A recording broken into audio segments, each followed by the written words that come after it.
We are live. Almost. We are live. We have We are now achieved. live. We've achieved liftoff. We've achieved live Oh, oops. living status. Mostly. I love being alive. Dude, same. Life is honestly great. You know, if we're not thinking about TF2, if we're not on Twitter, if we go outside, we ride our bikes in the sun, life Oh is my great. god. Oh, yeah, 100%. Like, I like, not, I like, I did. I uninstalled Twitter off my phone for a couple days as I was editing that video, and I just was not looking at anything. Yeah. And I just immediately felt better not opening Twitter once. Then, of course, I go back and I plunge my hands back into the filth yesterday and volley off a bunch of tweets of people being stupid. In the filth. But and then like the instant I reopened Twitter, I'm like, man, I feel like shit. Why'd I do that to myself? Just Like I was like gonna. immediately stun locked. Just like psychic Oh my damage. god, dude, my mood immediately got worse by opening Twitter and seeing the dumb shit people were saying. It's like, why do I even bother?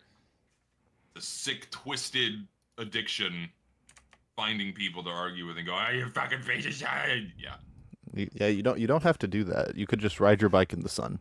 Ride your bike in the sun, have a good time, live a good life.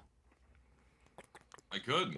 You could do that. I rode my bike today multiple times. It was a good Nice. time. Good time. I've yet to exercise today, but I went to the gym yesterday. Had a really fucking good workout. Fucking cranked out all that built up angst and stress. Felt great. Highly recommend lifting for anyone that needs to get some energy out. I recommend any sort of anything that gets your heart pumping. Any physical Sports, exertion. yeah, any physical exertion. I feel like we've underrated how important exercise is to not only your physical health but your mental health. Like just being able to run makes everything feel a whole lot less in here, and he gets a lot of stuff out. It's very good. Oh yeah, We're of like course that's telling you all of this because a Zesty video came out, and that's incredibly damaging to everyone's mental health. yes. As we're all So aware. if the video has impacted you negatively on the mental health front, as they say, touch grass, get sun. And I watched it while playing Deadlock with Alan, so it was really compounded because my ears were getting railed, but also I was getting railed in game, and it was just a lot of mental damage. Oh my god. There was just nothing good nothing good happening.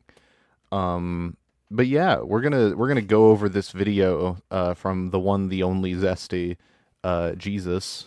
We are going to talk about it. The one, the only. The one, the only. No, but we're gonna talk about it. I'm more interested to hear what Zesty's thoughts are and pick his brain on some of the specific things that are said. Yeah. As well as like the construction of the video is very interesting. From a I'm gonna get too nerdy, but from a rhetorical perspective, like this is the best possible way to convey the point that me and Zesty and Wheezy and Richter have all been talking about for the past 2 months. Sorry, Yeah. I got an air bubble in my throat. Ah, fuck. Yeah, Oh, it fuck. was originally. You good? Yeah, I'm good. I'm chilling. If I die on camera, Yeah, it'll be funny. it was originally a lot more aggressive, but we had to dial it back, Yeah, make sure it wasn't so you know, standoffish.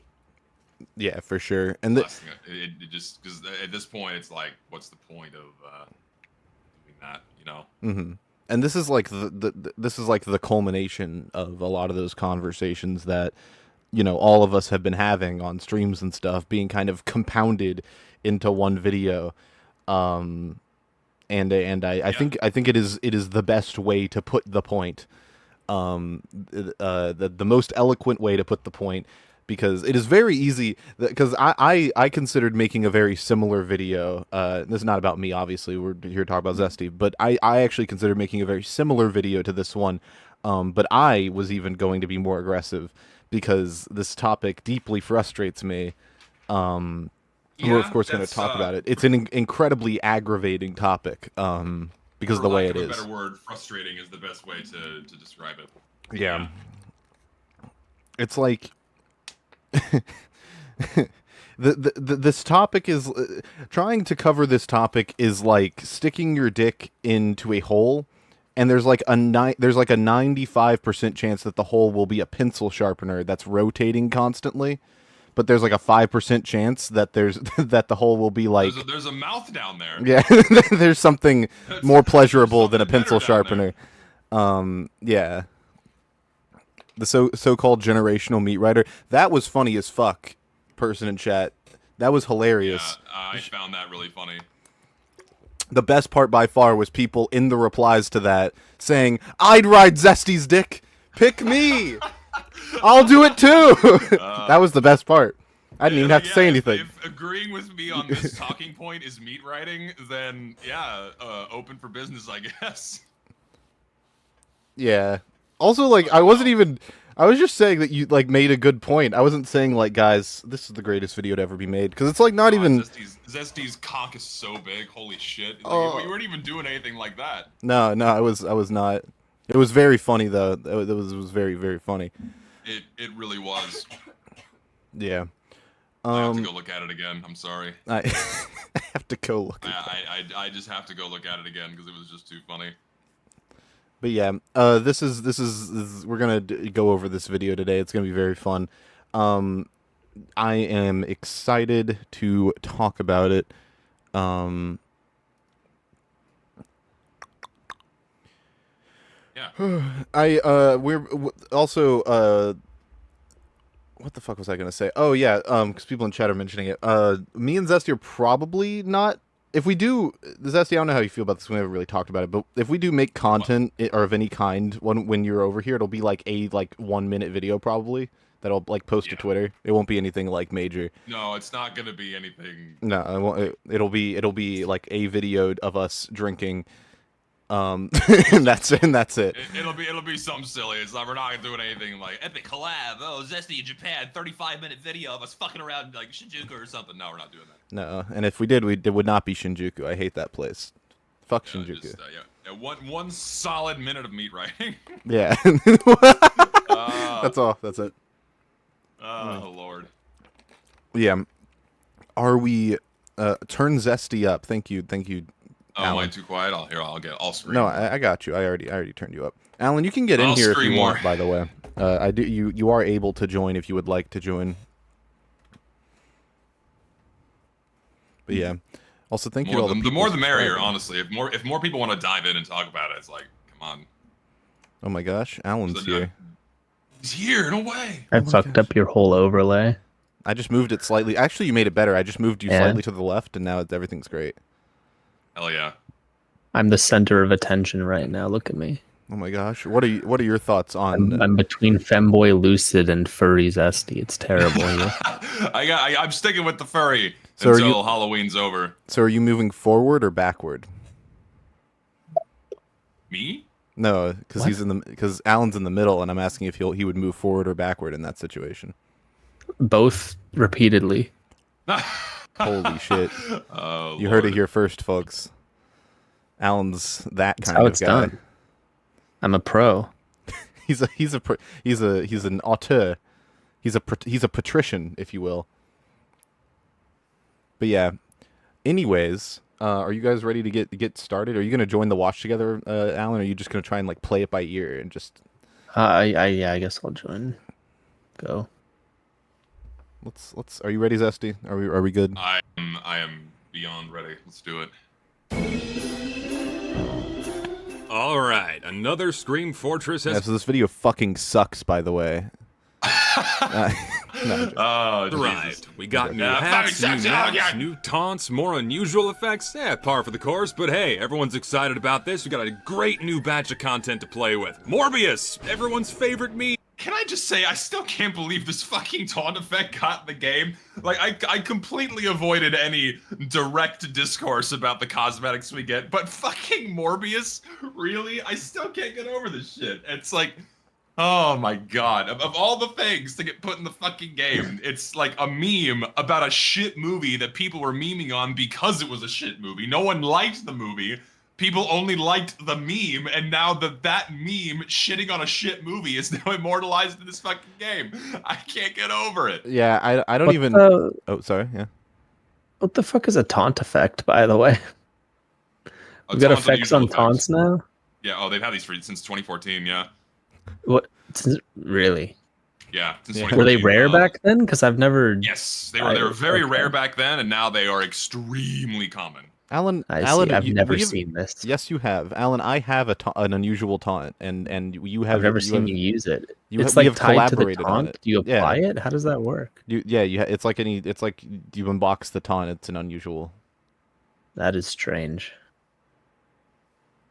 Or no, you have to apply it. I'm a dumbass. No, don't listen to me. I'm a dumbass. You have to apply it because you can't unbox taunts. You buy them. So, if memory serves, because it's been over 10 years at this point, the original Love and War update that introduced these things, I believe it was Love and War, there was the reel case. It was like a movie reel case, like hold a film reel, and you would unbox that, and you would just get a taunt that's unusual without the unusualifier. And the unusualifier was introduced in 2016? 2017, I think? I can't remember exactly. You used to only be able to get unusual taunts from that case, but then they introduced the unusualifier as an extra unbox, and it was more common than a normal unusual. And then ever since they did that, it exploded in volume, and now they're fucking everywhere. Like there are probably like an equal amount of unusual taunts to unusual hats at this point. I would not be surprised if that's actually the case. Crazy. Because they're super common. Like your typical unusualifier for most taunts is worth less than $5 or less than $10. They're really cheap. Can you tell I haven't played the game in a fucking minute?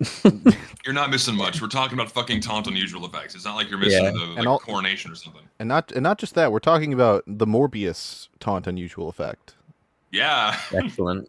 So dumb. So it's Excellent stuff. Oh, this isn't even a good. I guess if you were going to reference the movie, this is like one of the least egregious ways to do it. I would rather have this than like Morbius's fuck ass head or something. But Yeah. like Just put his head as a hat, and it's bigger than everyone that's else's why actual head. I chose the stage of Carnival of Carnage with the mouth at the bottom because Yeah. like Morbius is like fucked up mouth. That's why I chose that. No Okay. one noticed that, but whatever. do you I don't know if you guys know this, but like the people who made Morbius are really like proud of that movie. Like they really think they cooked. I've never seen the movie, so I have no idea. I- they could have cooked. I have no clue. They did not cook. You can take my word for it. They did not cook. They did not cook. But they like in interviews and shit. Same goes for Madam Web actually, which is another infamously bad movie. But like they're both really bad, but like the people who made them think that they did a really good job. That's always fascinating to me. That's the best. It was honestly one of the best trolls the internet's ever pulled off by it's trying not- to convince them that they made a good movie, and it wasn't. And then it flopped at the box office twice. Buffa, I need you to understand, it is not about whether or not they had fun. They had fun with millions of dollars. Millions of dollars for them to have. You can have fun Tens of and not spend tens of millions of dollars. How much was the budget for that movie? Morbius. It was massive from what I remember. $75 million. Yep. Oh my god! And they just pissed that away. They had fun though, so All Yeah. about having. it's all about having fun. From 2022 is now immortalized in the game. Optimus Prime has rolled out of Spawn. Still can't get over this Dr. one either. Eggman is ready to face down those pesky blue hedgehogs. God, I can't wait to dive in and try out this new content. I look forward to playing the new contracts every year. Oh, okay, well, that's fine. I'll just try again. Is this you?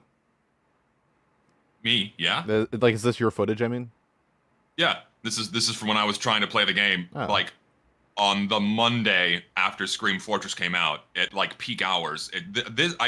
I don't know what the fuck is wrong with Premiere. Every time I try to put a time code on video and then render it, the time code gets offset, and I have no idea how to fix that bug. It's really frustrating. That's why I'm going to move over to fucking DaVinci Resolve because that bug does not exist there.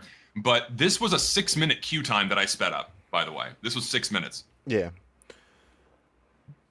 Nice. At peak hours for the new maps, by the way. Yeah. This would never happen in like any other game not named Overwatch 2. And even then, you'd be able to play. You would be able to play the maps in Overwatch 2. They would just not be like well designed, which is like we get the worst of both worlds in this regard. Most of the maps suck, and we can't play them because the fucking matchmaker breaks. Yeah, that's the point. Fuck me. I like the stem badge, by the way. That was a good. Yeah, I was made good. sure to click that fucker a lot because good. like that's what people do. So what I'm hearing is you hate the game and want it to die. Don't worry, I get your subtle messaging. Thank you for the $5, and that's true actually. Zesty actually mentioned it on his stream, which I watched. I watched his Zesty stream, if you can believe it. I would never do that normally, but I did it today.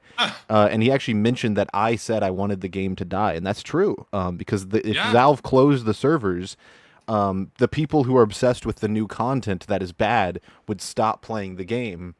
And people who care about the game as a milestone in gaming history would stay and/or return. And that's based as fuck. So, you know. Yeah, I'm fully 100% with that argument now. Yeah, if Valve just officially stopped supporting the game, there'd be like a massive renaissance of people that actually play it. Yep. There'd probably be it would probably if they stopped adding things to the game, mods would do better because people would stop being in limbo because thinking about like what could be. And it would be like a melee situation where you'd have a bunch of offshoots of that game that people are playing in addition to the base one. Because what would happen is all of the new content wouldn't be being made for a paycheck anymore. It'd be made out of pure love for the game. And so not only would the quality of stuff being made go up, but the depth of mods being made or cool things being made would be akin to how they were back in 2009. You know, it would be a massive resurgence of many things and a renaissance in more ways than one. I agree. Also, hold on, sorry. Keep talking about something. No, and I think it's not enough people. Well, people did back when this all started in 2010, but even when Valve first added hats, people could see the writing on the wall. But as soon as Valve gave monetary incentive for content creation in this game, it immediately deviated away from making things out of passion to making things for a paycheck. And just over the years, that degraded and degraded and degraded and just got worse and worse and worse. So it really is sad. It really is sad. Like Valve could have, like if the workshop never existed and Valve just accepted things piecewise, totally at random without any kind of announcement or provocation, I feel like the quality of content would have at least idled at acceptable, if not pretty freaking good, because like they would have like people making this stuff would have no clue how much money they stand to earn, when Valve's gonna add things, that whole song and dance. So they would just keep picking things at random from who fucking knows where, and we would have gotten better content. So just a shame. Like the workshop itself is a cool concept. It's just the way that Valve handles it encourages making things for profit and not out of passion. Yeah, I agree. Would you say that's an issue with capitalism, Zesty? Sure. Oh my god. I got nothing. Holy I don't shit, know what these chat. words mean. Have your way with him. All right, awesome. We got a match. Perfect. Oh, hey, Afterlife, the new V-Script arena map everyone is really excited about. This is such bullshit. Oh, is it broken? All right, no worries. I'll just queue for a new game. All right, great. Different map this time. It's time to play. Oh, the game's over. No problem. I'll just re-queue again. The fucking stim back. like the point of this montage, like it wasn't the queue times, right? Like queue times get shitty when updates drop, but like the problems go way beyond shitty queue times when updates drop. It's just how awful the experience is inside of casual mode, how disruptive it is, how often you have to re-queue, how often you are yanked out of gameplay by this bullshit mandatory downtime, how often the game just inconveniences you by putting you into a game that's only 2 minutes away from ending or after it already ended, or a map breaks and you have to leave the server and re-queue again. Shit like that. Like, it's so funny seeing all this discourse happening on Twitter right now. We're like, well, my queue times are fine. My queue times are great. It's not the fucking queue times we're talking about. We're talking about how disruptive and frustrating casual mode is outside of your fucking queue times. Like, queue times are fast, relatively, if you're living in a populated region. If you're not living in a populated region like fucking Australia, New Zealand, Oceania, all that, you guys, I'm so sorry for anyone that lives there and wants to play anything other than 2-4 or Dust Bowl. But for the majority, it's not the queue times aren't the problem outside of update season. It's everything else. So It's just really funny to watch people kind of like hone in on that and still be incorrect because queue times still get fucked whenever new updates drop. So funny. Yeah. Cool. Sorry, I'm doing some housekeeping on the side. Apologies. No, you're fine. No, you're fine. I'll let you have more control. I won't pause so much because I know there's like things you want to hit on and touch on. Yeah, nothing like crazy. You can still pause as much as you want, but yeah. Okay, this is a problem, but we already know what causes this. We already know that every time Valve Oh, that's what I was going to say something, actually. That montage also, Whoa. like, that is how bad it would be for a returning player. Imagine if they were playing the game for the first time. That's also my fucking point in this video. I get to that. I know you do, but like yeah. it is even worse if like, because I know we talked about this for your casual or your quick play video whenever it comes out in 2028.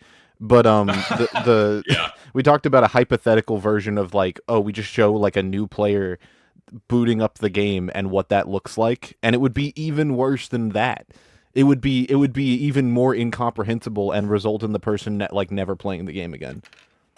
Yeah, and it's just so many problems that are already very easy to fix that Valve just has not fixed in years. And that's something people fail to realize is that most of us that talk about the game have already been here long enough to get used to TF2's bullshit, where we know how to navigate its bullshit. But if you're a brand new player and you're thrown into this and that's your first ever experience, it's like it's like you're not even playing the game. Yeah. You're literally being told to go away by the game breaking. It's like why the fuck would anyone stay? The only people that are new and actually stay inside of TF2 are the ones that have like friends ushering them in, because if you don't have a friend telling you how to navigate all of this, how to avoid all of this, or explain what the hell's going on, like, oh yeah, sometimes the game, or oh yeah, sometimes like you get put into a game after it ends and you have to re-queue again. Like if someone didn't tell you that, you'd be going like, is my game broken? What's wrong? Why don't I get to play? You know? Yeah, and it's not like Deadlock where like a friend ushering you into Deadlock would have to tell you, you know, things about the gameplay because of how complex of a game it is. Or even in like Minecraft, it's like, oh, you might have to consult a wiki because the game doesn't explain that to you. But that's all gameplay stuff. This is all everything but the gameplay. The gameplay is actually pretty self-explanatory. The gameplay is really good and readable, but it's everything else that sucks that you have to explain to a person. Having to explain how to navigate all the shit where you're not playing the game is ridiculous. All the stuff you have to do before you play the game. Yeah. Like settings and all that shit. It's, oh my God. And like, it's I don't understand how people don't view that as a problem. Well, because like, it's so strange. It's so fascinating because those things are the things that are standardized across the industry in some way. Like when I click the join game button, here are the things that should happen. Here's the kind of game I should be put into, the quality of the content, etc. This is what it should be like. That's standardized. When I join a game in Marvel Rivals, I have a very good understanding of this is what I'm supposed to do. This is the amount of time I'm playing for. You very rarely get thrown into a game halfway in. Even in fucking Overwatch, it's the same thing.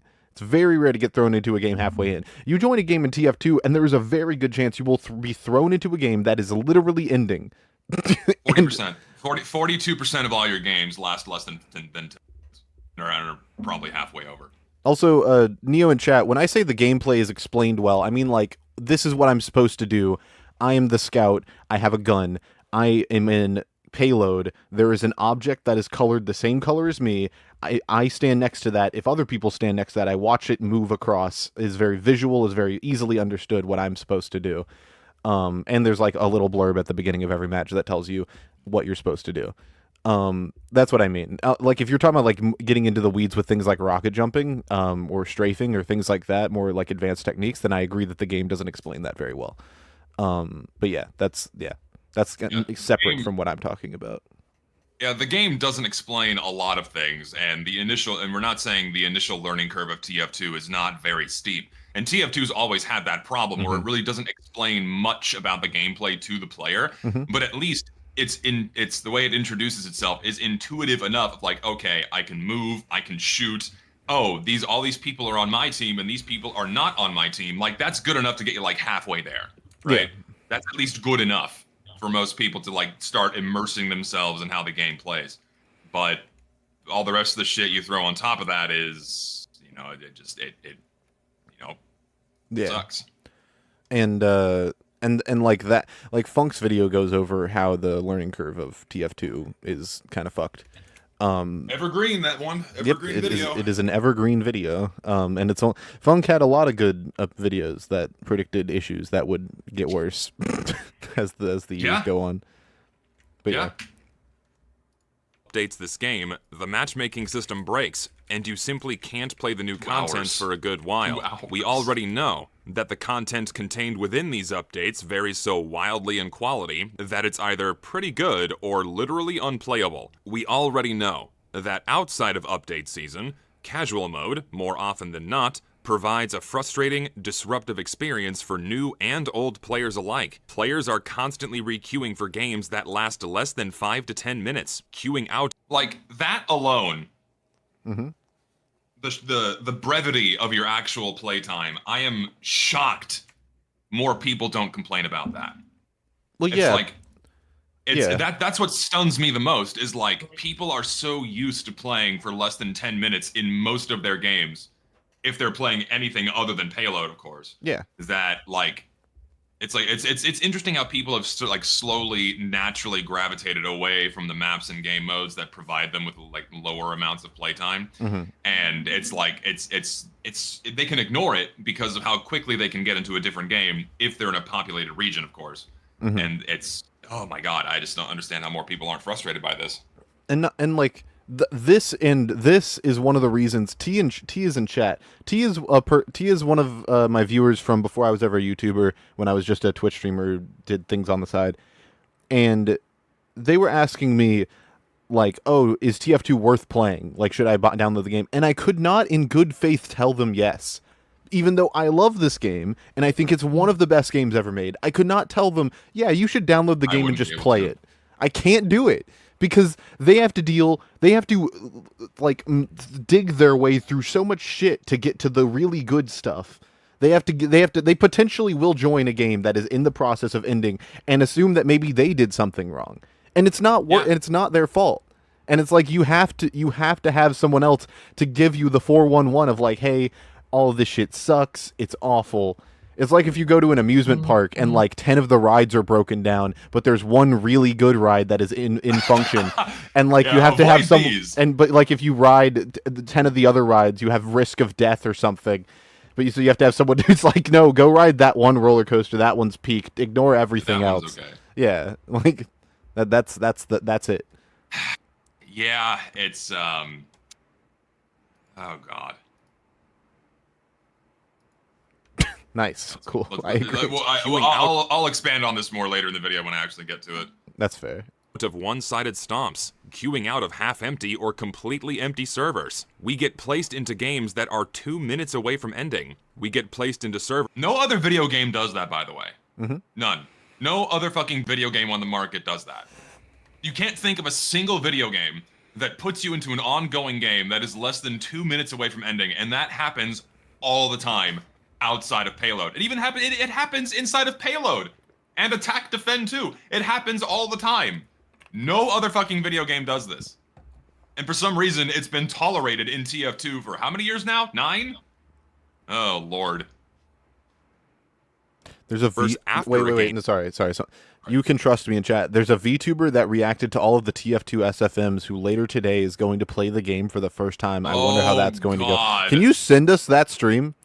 I want to see that. I want to see that because it potentially will be incredibly validating, depending on. Yeah, you don't want it to go bad, but it has a good chance of going very badly. I feel so bad for that person because it's gonna be a shit show for them. Chances are their first game is gonna be already be over when they get put into the server. That happens like 10% of the time, according to my data. Like one out of every 10 games you're put into it after it's over. That should just never happen at all, by the way. Please send me if you join the Discord or something and send that that VTuber to me. I want to see that. I want to look at that at some point. You can trust me. Likewise. Yeah, that sounds very fascinating. ends. We have broken pre-round timers, glitchy slot reservations, and auto-balance keeping team sizes uneven. The crummy party system that makes it a chore to play with friends. We disconnect from the game coordinator for no apparent reason. We have dead... Like, at least it tells us when it happens now instead of just canceling our queue and leaving us wondering what the fuck happened. Like thank God Valve put the splash screen on there. I know, right? It's like the bare, like less than the bare minimum, but we're still like, oh, thank God. We don't have to guess. At least we know it's not our fault now. Like there's not something wrong on our end. It's their shit breaking. Yeah. We have dead maps, dead game What map was that? Fastlane. modes. The list goes on. If you think I'm being hyperbolic, One person. I'm not. This One comment in my video knew what the map was so far. One. I haven't checked new ones this morning, but one person knew what the map was. Nice. And that map has been in the game since like 2009. That's fucking insane. Ah! I hate it! is not broken or dysfunctional in any kind of exaggerative sense. When No one noticed most that either. updates No one arrive, knows I put Dr. Evil in the O. I saw that. No one caught that. It's alright though. not. This is not broken. I was too busy watching you like whiff 4 meat shots in a row at like a point blank. Yeah, enemy. I'm bad at Scout. Yeah, me too, man. And that's I have less of an excuse because that's the only character I play, and I just suck. Or dysfunctional My in Scout any kind gameplay of is so exaggerative polarizing sense. When that most I either hit updates every arrive, shot or blow. TF2 literally breaks. It is often impossible to play the new content, either because the servers break or the content itself. This is fucking versus Saxon Hale. This still happens for some people. The UI breaks and you just get nothing but a missing texture on your screen. This shit still happens for some people. It's also- which is fucking insane. It also looks like it's happening for someone else in the same game in the chat on in that game. Yeah, it's happening for someone else too because they're screaming in chat. It's fucking ridiculous. TF2, everybody. Honestly, can't remember the last time we had a seasonal update where this did not happen. And that's a good point too. That this happens every single time Valve pushes an update. Something breaks. You said this is a good point to a video that you made. Well, but that's like something I want to emphasize, right? I really wanted to emphasize that. It's like you just like most of us can't remember the last time an update did not break or did not disappoint us with something malfunctioning, right? Like I really want to drive that point home that this is a very consistent problem. It's nothing new. This has been happening for years. Anyway, yes, I'm agreeing with myself. Sorry. Hold on, I was trying to find the appropriate image. I removed a rib. It's this image. It has this image. Is it Obama? Yeah. Obama putting a medal on himself. Yeah, this is what that sounded like. It's like that's a really good point. Thank you, me. No, but you are correct. I don't disagree. I just thought it was funny. No, I really want to emphasize that because that's something else too that I see basically no one say is that this happens every time, every year. Mm-hmm. With something. Yep.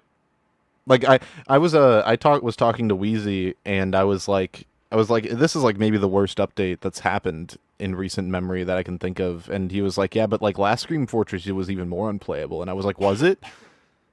And I was like, what was it? And then he was like, yeah, no, it was actually worse.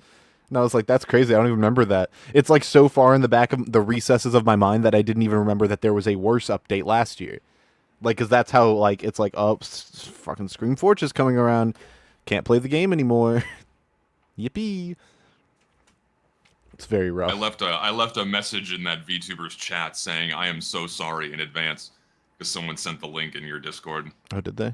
Hold on. I wanna... Yeah, I'm just saying I am so sorry in advance. Just get ready. Oh boy. That I will. I'm gonna book. Can I bookmark this? I can't bookmark this. I'll send it to you, and then I'll remember it because it's there. That's what I'll do. Actually, I can send it in podcast journal. That's a smarter decision. Okay. Yeah. Let's not broadcast who the person is out of fear of someone going out of their way to be an asshole to them. Let's just leave them be. Yeah. Versus Saxton Hale was unplayable for 3 weeks after launch. People Zombie forgot about infection that too. was a like, buggy people mess. forgot about that too. You just could not play versus Saxton Hale for a fucking month. You just couldn't play the new game mode. The new game mode that was shipped as the fucking pillar, the center point piece of the fucking update, you just could not touch it for a month. You couldn't fucking play play it, and then people just forgot about that. Well, yeah, because people, it's fine now, so you know. Oh my god, I just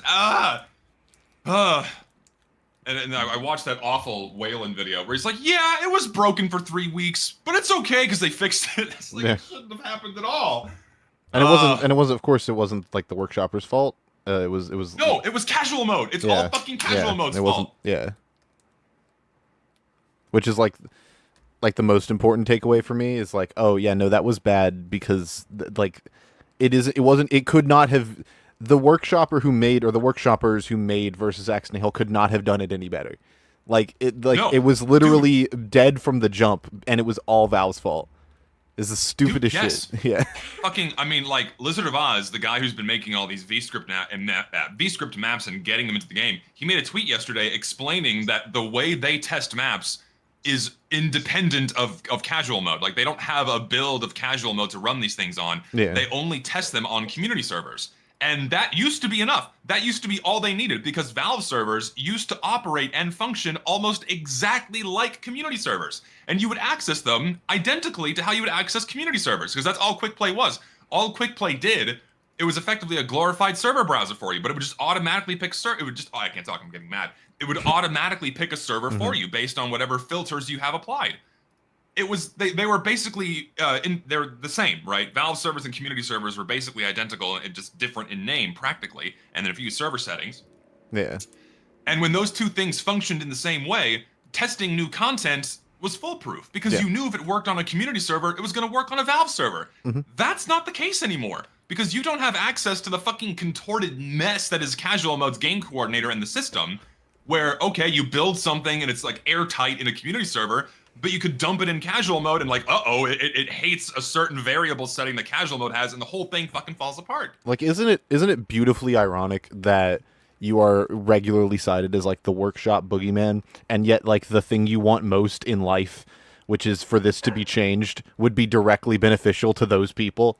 Like, it would be incredibly beneficial if they could just put things in the game and they worked as intended, instead of having to push fixes that they don't even know will happen because they just based off whatever breaks during the update because of Valve's incompetence.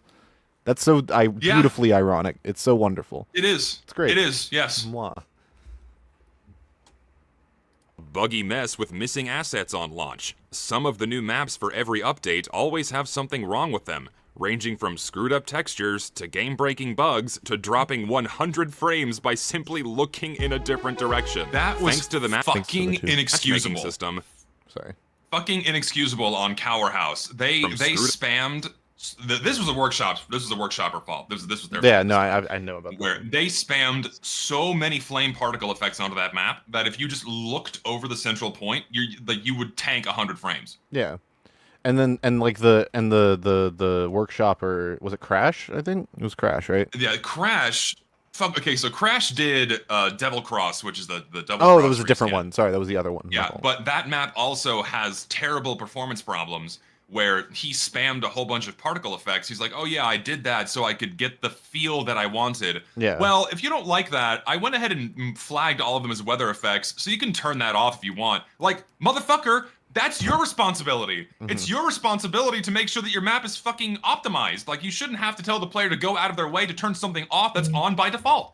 It's your fucking job. Well, it's like the people who are saying that the mod that removes cosmetics, something that is not a recent addition, but people were talking about it like it was, something that came out, like 2 weeks ago. But someone made a new cosmetic removal mod where you can pick and choose which ones you want to take out. It's like the people saying like, oh, we don't have to talk about the art style shit anymore. We have that. It's like, no, the fuck? That's not how this works. I shouldn't have to mod my game to remove what's wrong with it. Like, it's so fucked. Don't get me. Also, another problem on Devil Cross, and something else that I also experienced on Dusker, is the way the lighting works on that map. They have so much red lighting that someone on blue team doesn't look that blue. So it's very hard to it's very easy to look at someone that's on blue team and then not tell that they're on the opposite team, and then they kill you. Yeah, no, I've seen gameplay on Devil Cross. I obviously haven't been able to play it, but I've seen things. Yeah, because you just can't. I'm sorry. Not in your region. Also, Atomic, for the record, It's no shade to modders. Modders are doing the best thing that they can. I get that they're trying to provide. It's like Mastercom's trying to put quick play back in the game. It's like they're doing the best they can, but it's not going to be the same as the objective. Like it's not going to change the objective quality of what's there by default. Like, don't get me. You guys are going to get me on my fucking. People use modding to excuse bad game design all the time because you can just like hand wave it away. We can't do that, especially not in this situation where the game is actively being ruined and we have to rely on the community to pick it back up. It's not good. Yeah, like you shouldn't have to do that if the game is being offered as live and monetized and quote unquote supported by the developer. You shouldn't have to do that. If it wasn't being supported anymore and Valve said, fuck it, we're not going to fix anything, it's all on you now, then fine, whatever. Use mod it to Kingdom Come to fix what problems are left in the game. Many people do that for old games anyways. But, like, where the game stands right now, it's inexcusable. Yeah. Sorry. The only time you can, like, even make that argument really, and this is kind of an absurd, like, comparison, if a group of people who love a game make an offshoot of that game that's very similar to try and fix the issues because the original company did bad, like that's the only instance in which you could say like, oh, that fixes it. Because I've seen a lot of talk, especially in my neck of the woods. I don't think this is a general TF2 consensus, but since Scream Fortress, a talk of a spiritual successor to TF2. I've seen more of it than I ever have, of people just being like, I wish on everything that an indie development team would get together and try and make something similar so that I could stop relying on this stupid ass game and hoping that it gets fixed. That's something else too, man. I saw there are so many comments in my video saying, well, just go play something else. It's the same bullshit they were doing during Fix TF2 and Save TF2. Well, just go play another game, Unk. It's old. Just go play something else. What do I play? Where do I go? What? Like, there is no fucking replacement for this game. Like, telling me to go play Marvel Rivals is like, okay, yeah, you like apples? Well, fuck off. You can't have apples anymore. Go eat fucking dead rats. That's the same thing, isn't it? It's the same fucking thing. No, it's not. There's no fucking replacement for this. Yeah, like, this is the game that I want to play. This game is being offered as playable and as live and as functional and as monetized by the fucking company, and I cannot play it consistently. And there's not even a game that is close. Like, there's not even a game. No. It's not like, oh, you don't like Ultimate? Well, like, go play fucking Rivals of Aether, or go play, like, a few quick matches or something. Go play a different game in the same genre that has a similar feel. There is no game that is even close to TF2 in terms of the way it's designed. People have tried, but, like, nothing, but there has not been a good faith effort to recreate this magic, ever. Like, not in the same, and not especially not since the game has started going downhill.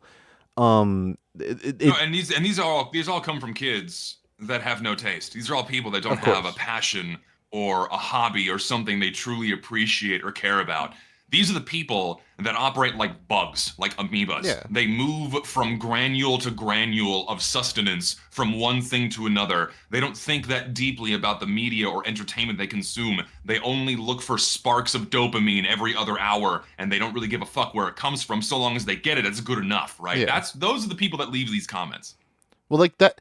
Like I said, but like I would get it more if there was a direct competitor made by like an indie studio or something that was so obviously just supposed to be a spiritual successor to TF2 because of how bad the game's being treated. Or if that existed, something halfway. If that existed, I'd get it. Because you could at least point to a direct thing and be like, hey, this is basically the same game, but it's better. Or it's not being managed by stupid people. Like, because then I'd get it.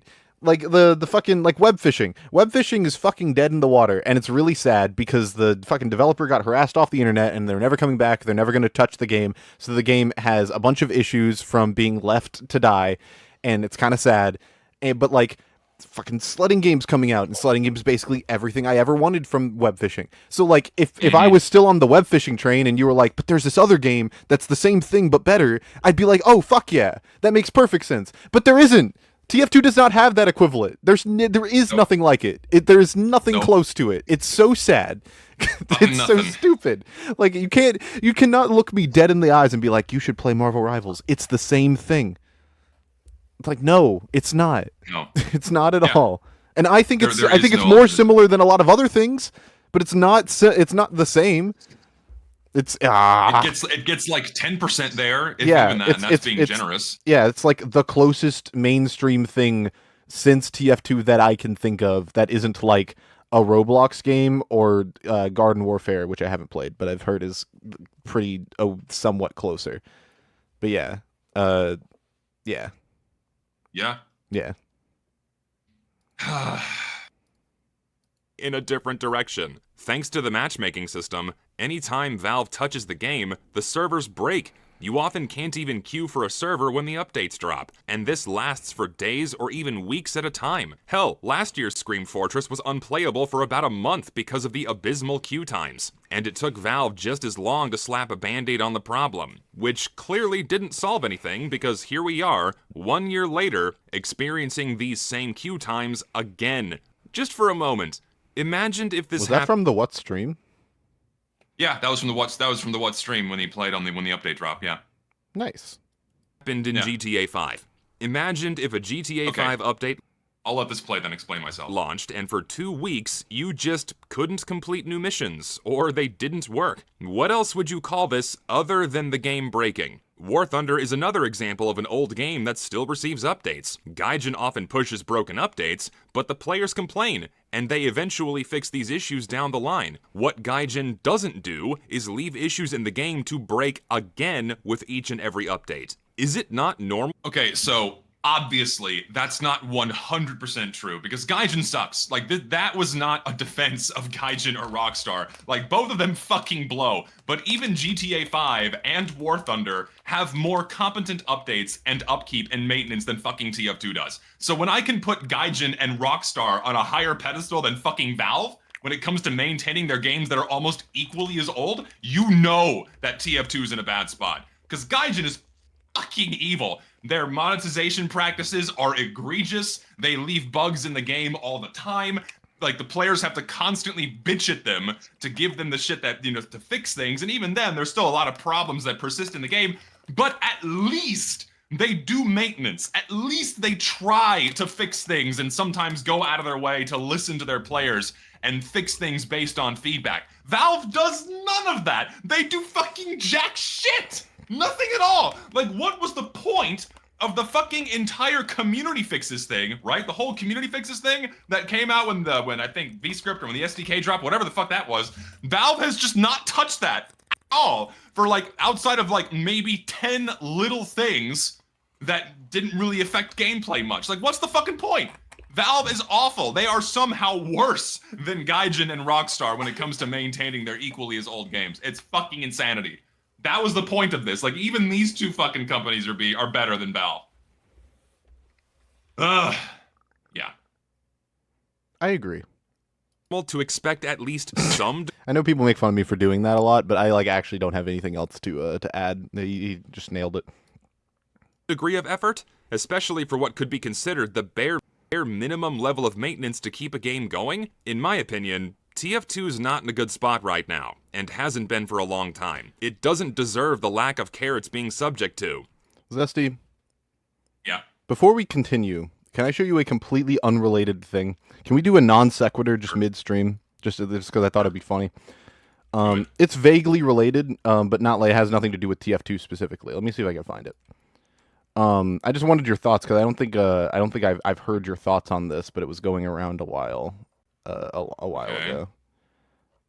Sorry, I'm fucking have to find the thing I'm looking for. As you find it, I'll comment on what someone said in chat. Okay. Yeah, some of the fixes were like, oh yeah, here's your sand effect. We fixed the sand effect. Hey, great, awesome. You fixed an unusual effect that no one fucking wants. Can you fix something that's been broken in the game for 8 years? Like, can you fix the map vote that just doesn't work 30% of the time or however often it breaks? It's like, you can't be asked to fix that, but you'll fix a moneymaker, no problem. Fuck you, Valve. It's fucking awful. Ugh. And it can't even, it would take like the same amount of time to fix it. Like, other people have found the bug. They know what causes it. It's not on GitHub, but it's somewhere. But like, people know what causes that issue, and Valve just doesn't fix it. Okay, sorry, rant over. Wait, what is this? Can you see it?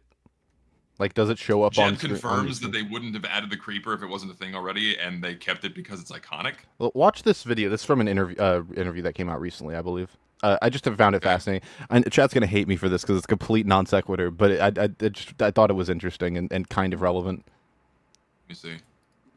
If you would follow the rules that we have today, we would What? probably not add the creeper because it would actually be so controversial to have a monster that would show up and just destroy what you put. So that clip circulated. Could you hear him? By the way, I know it was quiet, but Yeah, I heard it. okay, yeah, that clip was circulating a lot around Twitter recently, and I thought it was fascinating to hear a developer from like years after their their game goes ultra mega viral, the most popular game ever made, all of that, and it becomes and you have the developer admit that we, which once again was not fucking we, but we would never have added the creeper if it weren't today, because we would never have added it today because it would be too controversial to have a monster that breaks your shit. We would have removed it, but it's iconic, so we had to keep it. That is so fucking nuts to me because it shows such a fundamental lack of understanding on the we have such a fundamental lack of understanding about what makes Minecraft special that like it's just like it would just be too controversial. We just couldn't do it. No, we have to add things that appear in one biome and give you a resource that doesn't fucking matter. That's what we want. Yeah, that's what's special now. I mean, that just shows the complete shift in priorities of what the game started out as and what they view it as now. They view it as something to appease as many people as possible to keep the game alive and the money flowing, right? And that's what Valve did with TF2 as well. They went away from treating it as this really beautiful artistic piece and an amazing game to an experimental test bed for how they're going to monetize not only video games but how they would usher things into Steam. It's yeah, and like it's. Like obviously it's not a 1-to-1, it's completely different, but like it is very fascinating to watch both of these games that came out at about the same time have developers that it has gone on for so long that any of the remnants of developers are like any remnants of the old team that was there when the game was first built are completely disenfranchised from what the game has become, and all of the new people are just adding whatever the fuck they want. It's so fucking sad. And because I care about both of these games and watching them both suck. At the very least, you can play old versions of Minecraft. You cannot go back to 2007 TF2. Can't go back to any version of TF2. Not without extensive effort. Yeah, not without making a new game, basically. That is that game. It fucking sucks. It makes me very sad. But yeah, that was a very enlightening comment that a lot of people latched stunning onto. How strong of a parallel that draws with TF2, where like Notch is gone, the original people that made TF2 are primarily gone or have become disenfranchised, as you said. It's pretty crazy. I feel like it's more common than we realize with games that have been kept alive for so long in live service. Yeah, and because the intentions about the game changed. Because like when a game launched 18 years ago, 15 years ago, the concept of an indefinite live service model just wasn't a thing. But priorities shifted, and they had to change the game to accommodate, which is, antithetical to what the games were originally designed to be, which is like, here's this one-off thing that's really, really good and made for a specific audience. Now they have to be made for all audiences. Yeah. Or as many audiences as possible. Yeah. Or sorry. I'm such an idiot.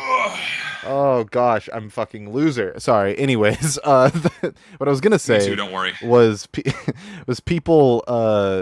people making games just because they think it's cool. Like that's because I feel like Notch didn't make Minecraft for anyone but himself. Like he made it. It was cool. Yeah, he made it because he thought it would be cool, and that's like special in and of itself. Like we were talking about it before stream, but I am restructuring the way I do content and the primary reason for that is because I felt like the content I was making wasn't me. It wasn't something I thought would be cool. I was making it for everyone or for as many people as possible. When you make something for everyone, you end up making something for no one. You make something that isn't special. And I felt like I was doing that. And as a creative, that results in worse work. You make worse art when you do that.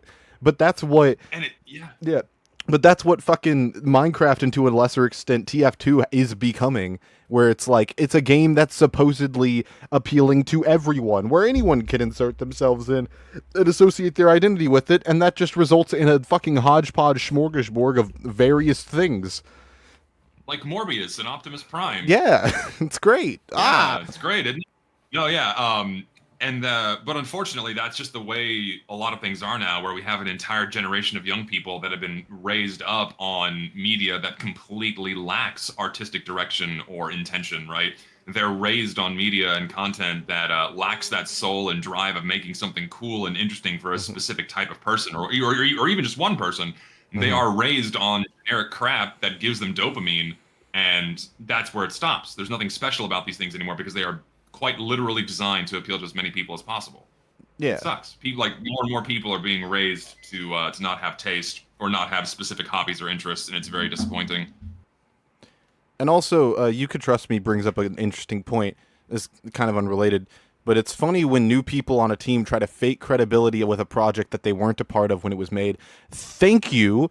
It bugs the fuck out of me. Regardless of what you think about Notch as a person, it makes me actually mad that the man who was responsible for creating the best-selling video game of all time can have his name stripped from the credits of his own work. That is so crazy, and one of the legitimately maybe one of the biggest injustices that's happened in gaming, which I know sounds like a very exaggeratory claim, but it is the man who made the biggest game that's ever been made, the most influential, the biggest game on the planet, does not have his name on the credits of the thing he made.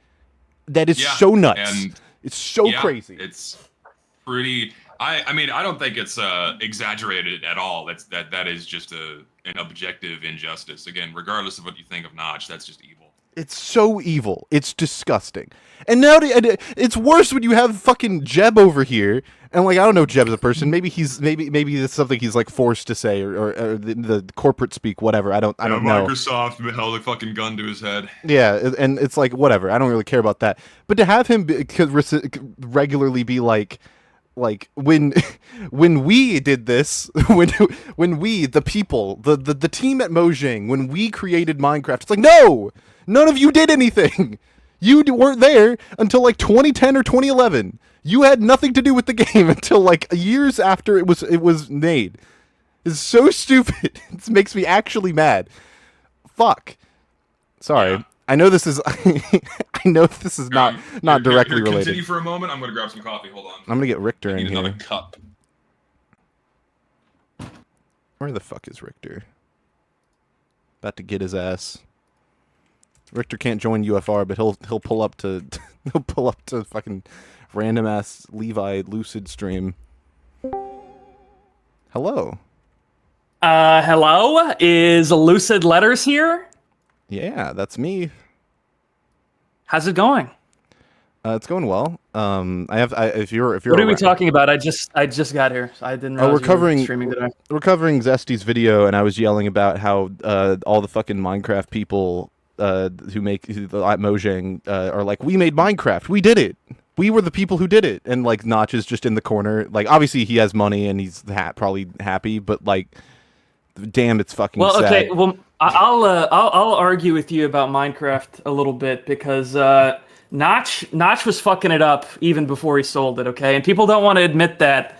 I think he knew he wanted to sell it, and he tried to put it together in a shape that Microsoft would buy to finish it. And in the process of trying to finish it, I think he fucked it up dramatically in a way that he wouldn't have if it hadn't have been such a success and there wasn't so much pressure. Yeah, you're talking about the adventure update primarily, right? Like sprinting, hunger. Yeah. Because people, I know so many Minecraft chuds who are like, yeah, Jeb ruined everything in 1.8, and it's like, well, Notch was still the lead of Minecraft in 1.8, and he was going to E3 and shit and Minecon. He was like, yeah, we're really excited about sprinting and hunger. It's like you have to. You have to try to. What's up? Oh, hey, Richter's here. Hey, what's up, Zesty? How's it going? It's going. How about you? That's great. I think your new video was good, but you already knew that. Yeah. So I do that. My massive self-inflated ego here. Richter. To your point, I don't think Notch is like an amazing. Oh, sorry. What? My fault. Oh no, you said Richter. I was just repeating Lucid. I'm sorry. No, okay. No, I was gonna say I don't think Notch is an amazing game designer. I think the crafting system is fucking ass. It is ass backwards. Granted, he was making it for a different time where and he had all the crafting recipes on his fucking blog where he released Minecraft originally, which turned into Minecraft.net and shit. So I get that, but like still it's ass. It's so bad.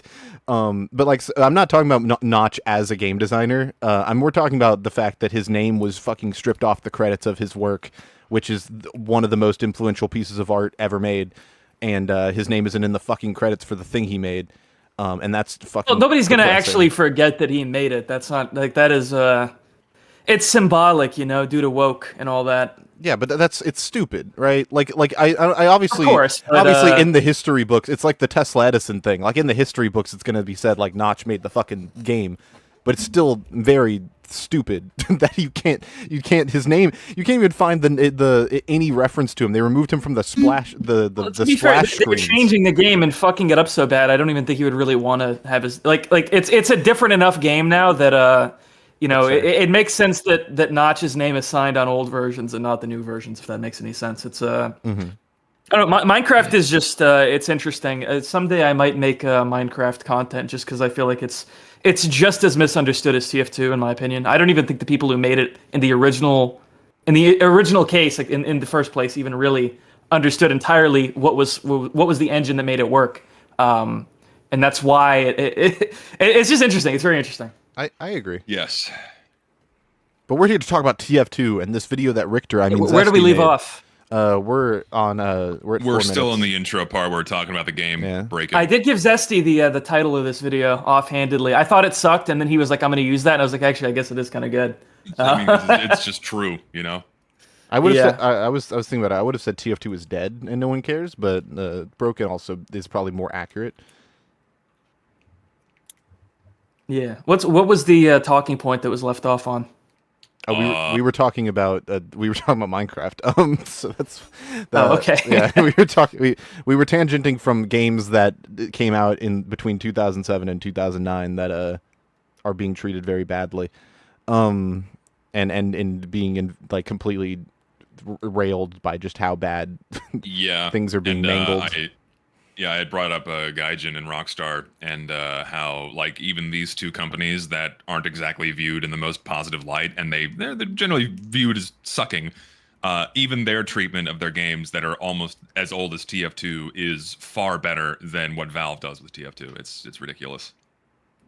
Yeah. Like if I can commend Gaijin for their treatment of War Thunder, it would juxtapose it against TF2.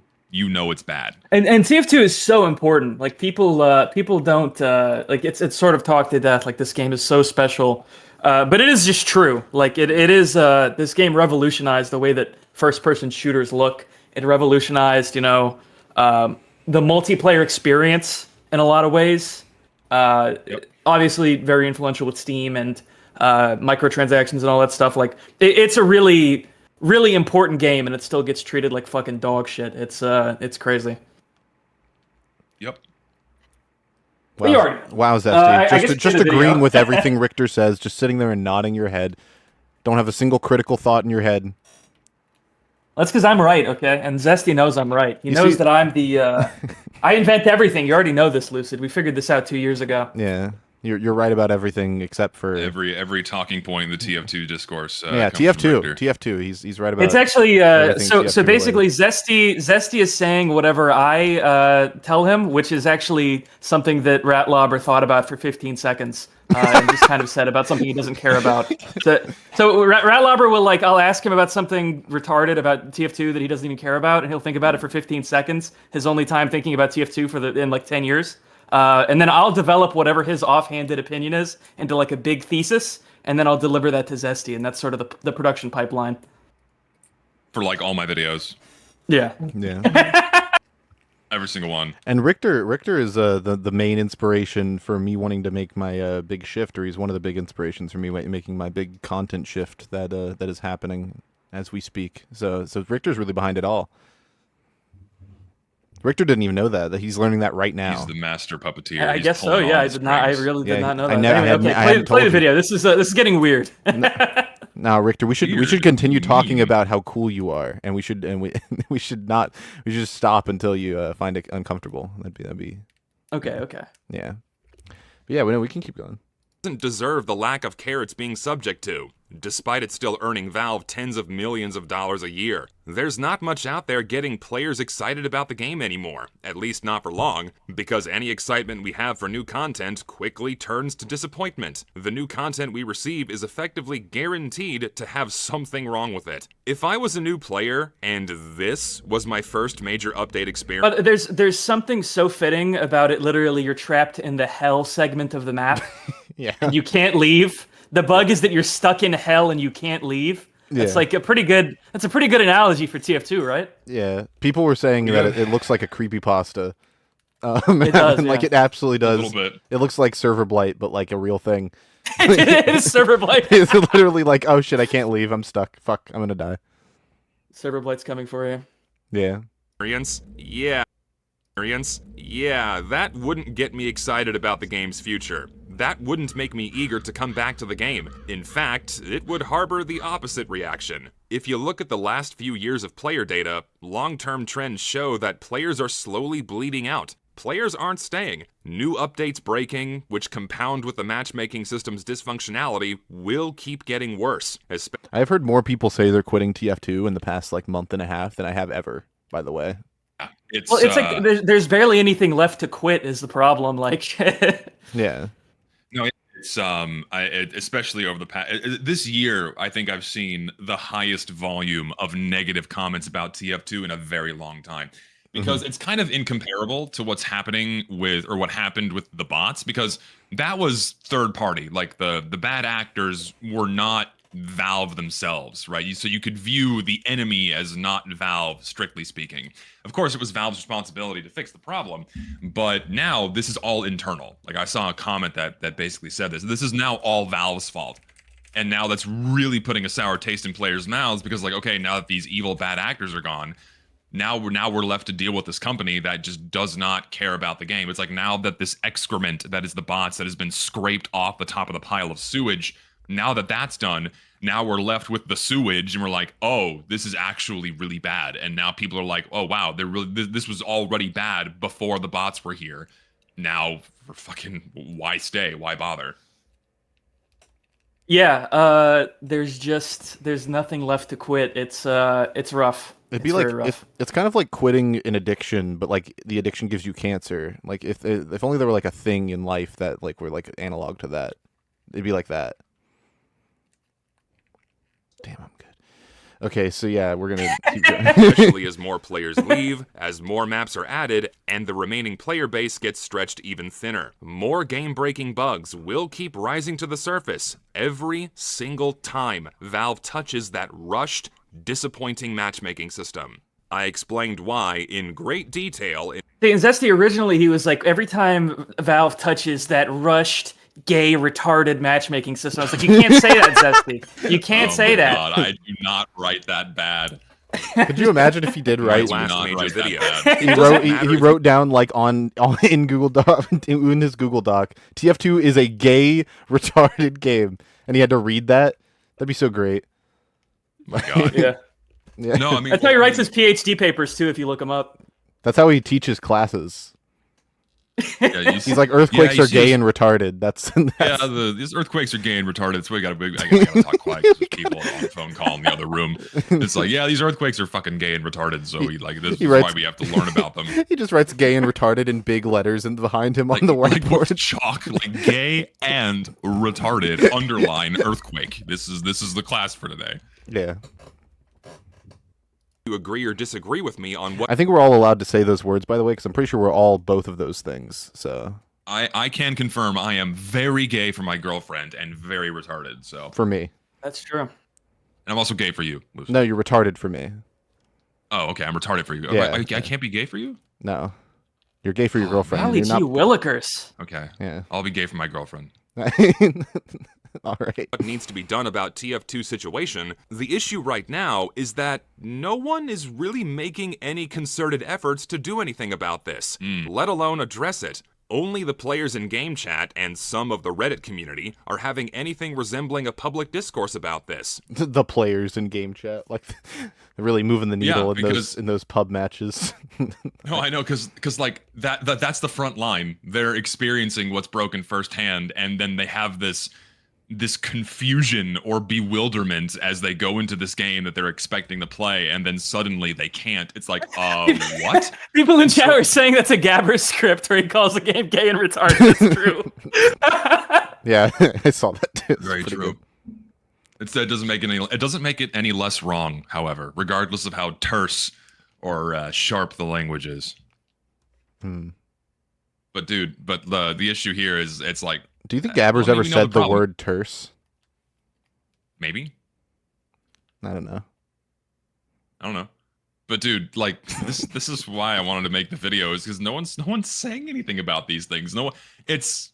We have another 13 minutes to go of me basically riffing on this one point, but it's just so frustrating that the only people complaining about the game being literally broken are the people that are trying to play the literally broken game in-game, and then Reddit, of all places, are the ones that seem to be raising the most alarm out of anybody else other than myself. I think that Reddit's coming around. I feel like the more people have mentioned that Reddit is a TF2 hellscape, people have been trying to go over there and convert. Either that, or there's like there's an internal movement among the Redditors to make things not so bad. They've had decent opinions lately.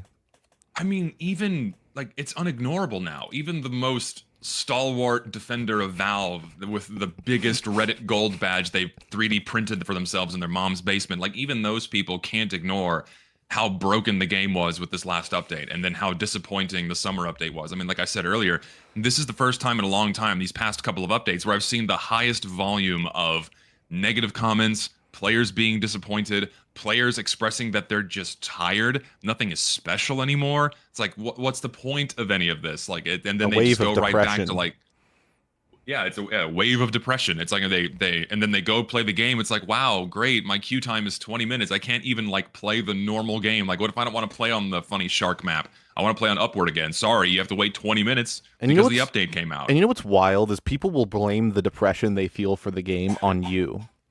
That's the best part. That's great. I love that. I love seeing people be like, man, TF2 is so sad. I hate talking about TF2. It's all Zesty's fault, really. It sucks that there's a rage grifter making everyone upset all the time. This fucking like, culture war bullshit. And it's like, bro, if the game were good, you would not be saying that. No one would care. If things were fine and there was just Zesty in the corner yelling about nonsense, he would get bullied out. No one would care. It's like maybe it's the game making you sad. Like maybe it has nothing to do with the random ass YouTuber yelling in the corner that everything is bad. Maybe it's the fact that everything's bad. You know, it's just stupid. I don't. He wouldn't have an audience if he wasn't speaking truth. That's the real shit. Counterpoint. I mean, I could have just kept making weapon review videos, and because I was doing pretty well on those, but my mood shifted when things kept getting worse. So, you know, I've heard that us three were part of a alt TF2 pipeline that people are going down. You see, that's what somebody said. You know, Richter, I've actually heard the same thing. I've heard that like I will never be accepted again because I've talked to Zesty one too many times. Really? Who told you that? Can you say? No. What the fuck? Can you DM me it? I won't say it. I'm just you could really, guess. really curious. We're not doing this. We're not hashing this out. Okay, right now. Okay. No, I'm but just curious. and that's not like exactly what I was told, but that's an exaggerated version of essentially what I was told. It's so frustrating because like, why is it like a pipeline? Why is it a pipeline to express your concerns about how the game is being treated? Like, Zesty, you're putting in dog whistles that are sending people down the PLR pipeline. The PLR, the payload race pipeline. That's pretty good. It's like I don't understand why so many people are trying to frame this as some kind of culture war. It's like this is just the game. Like I've breaking. heard this isn't like some subjective stance or like battle over like something you believe in. No, this is just true. Like, this is not good for everyone that plays this game. This should be the least divisive issue that anyone has ever spoken about for TF2. How Well, other Valve than the treats bots, I game. guess, but Well, but that's well, of course, yeah. How and by extension the bots, because that's how Valve treats the game, which is they don't treat it at all. They ignore it. Like this is something that everyone should collectively agree on as a problem, and it should be spoken about. And it's so frustrating and we know why, because I'm the one, and my name's attached to it. That's why it's viewed as a culture war. That's why it's viewed as something to be dismissed or ignored, is because my name is here. That is the most frustrating thing, where you have so many people. And I saw a comment on this on Twitter where it's like, well, I don't care my game is broken. I'm going to enjoy my broken, wacky game. Like, they wouldn't have said that if it was Uncle Dane professing the problems that, like, the same ones I have been, right? They wouldn't be saying that. Made Uncle Dane sound like Socrates. Yeah, no, I agree. It's the culture war thing is so wild to me, because I cannot. I know that people are like this, but I cannot fathom hearing an opinion, knowing it's correct, being able to acknowledge that the person is spitting the truth, but choosing to act as if it is not true because I don't like the person. I cannot fathom that, living that way, because you would have to. You just not acting on the truth. You're acting on whatever you feel must be, whatever makes you most comfortable, and that's just not a way to live. Like I don't understand how it's like a culture war when it's everyone versus one guy and like a handful of much smaller guys. Like, it's how is that a culture war? That's just, you guys all hate one dude and anyone that dude talks to. Even people like me or Lister who aren't at all like Discourse people. Like, we just say things on our streams, or in Lister's case, you literally don't say anything, but you're still associated as, oh, that guy talked to Zesty a handful of times. He deserves to never to be shunned. And it's like, this is stupid. It's interesting how it works out that Zesty sort of just gets a monopoly on like the truth. That's an interesting effect of this. Yeah, and no one else can say anything. Yeah, it's interesting how that's played out, I guess. Like, Valve could add an update to the game that like actually makes it broken. Like, not in the, obviously it's broken was what we're talking about, but like they could delete the game from Steam, but if Zesty's talked about it first, then no one else would be able to say anything about it.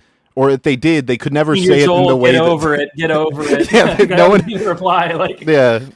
Everyone would be like suddenly like, wow, a typical Colors 2 is looking really good right now. Oh shit. Oh, I guess I'll talk about that.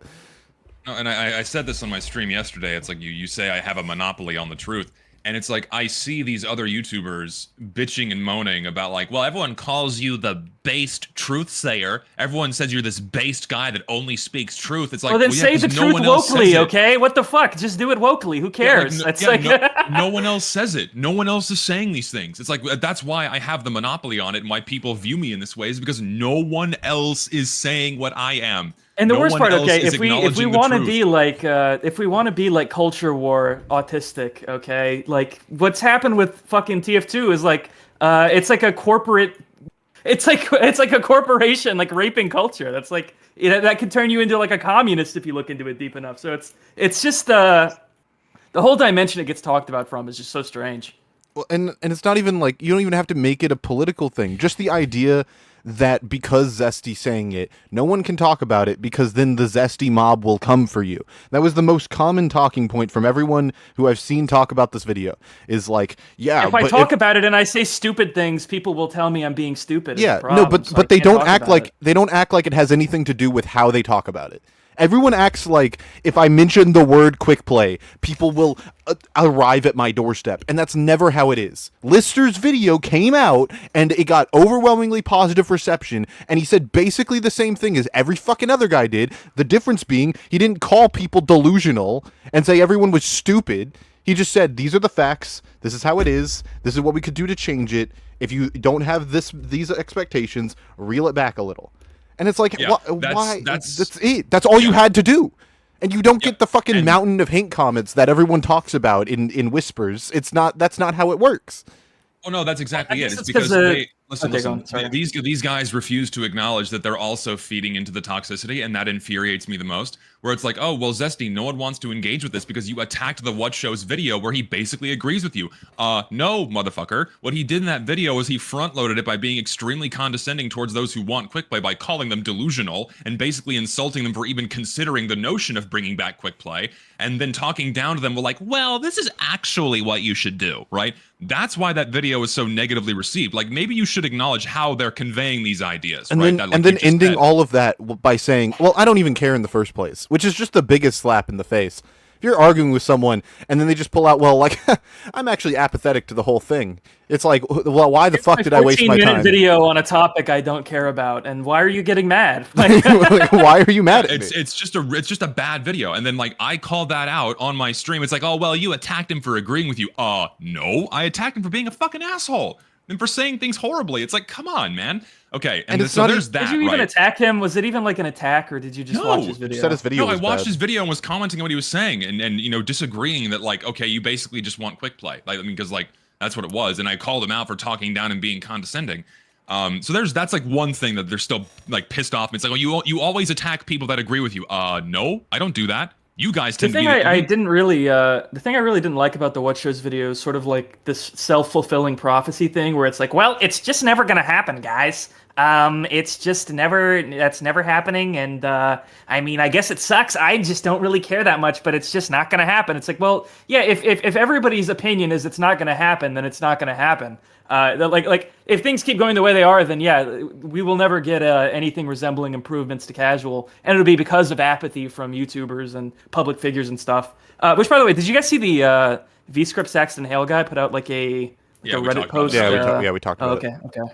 Yeah. Oh, so Fagarda's asking me to shoot. He's telling me to shill. So check out TF2 Gold Rush if you think TF2 is starting to really suck.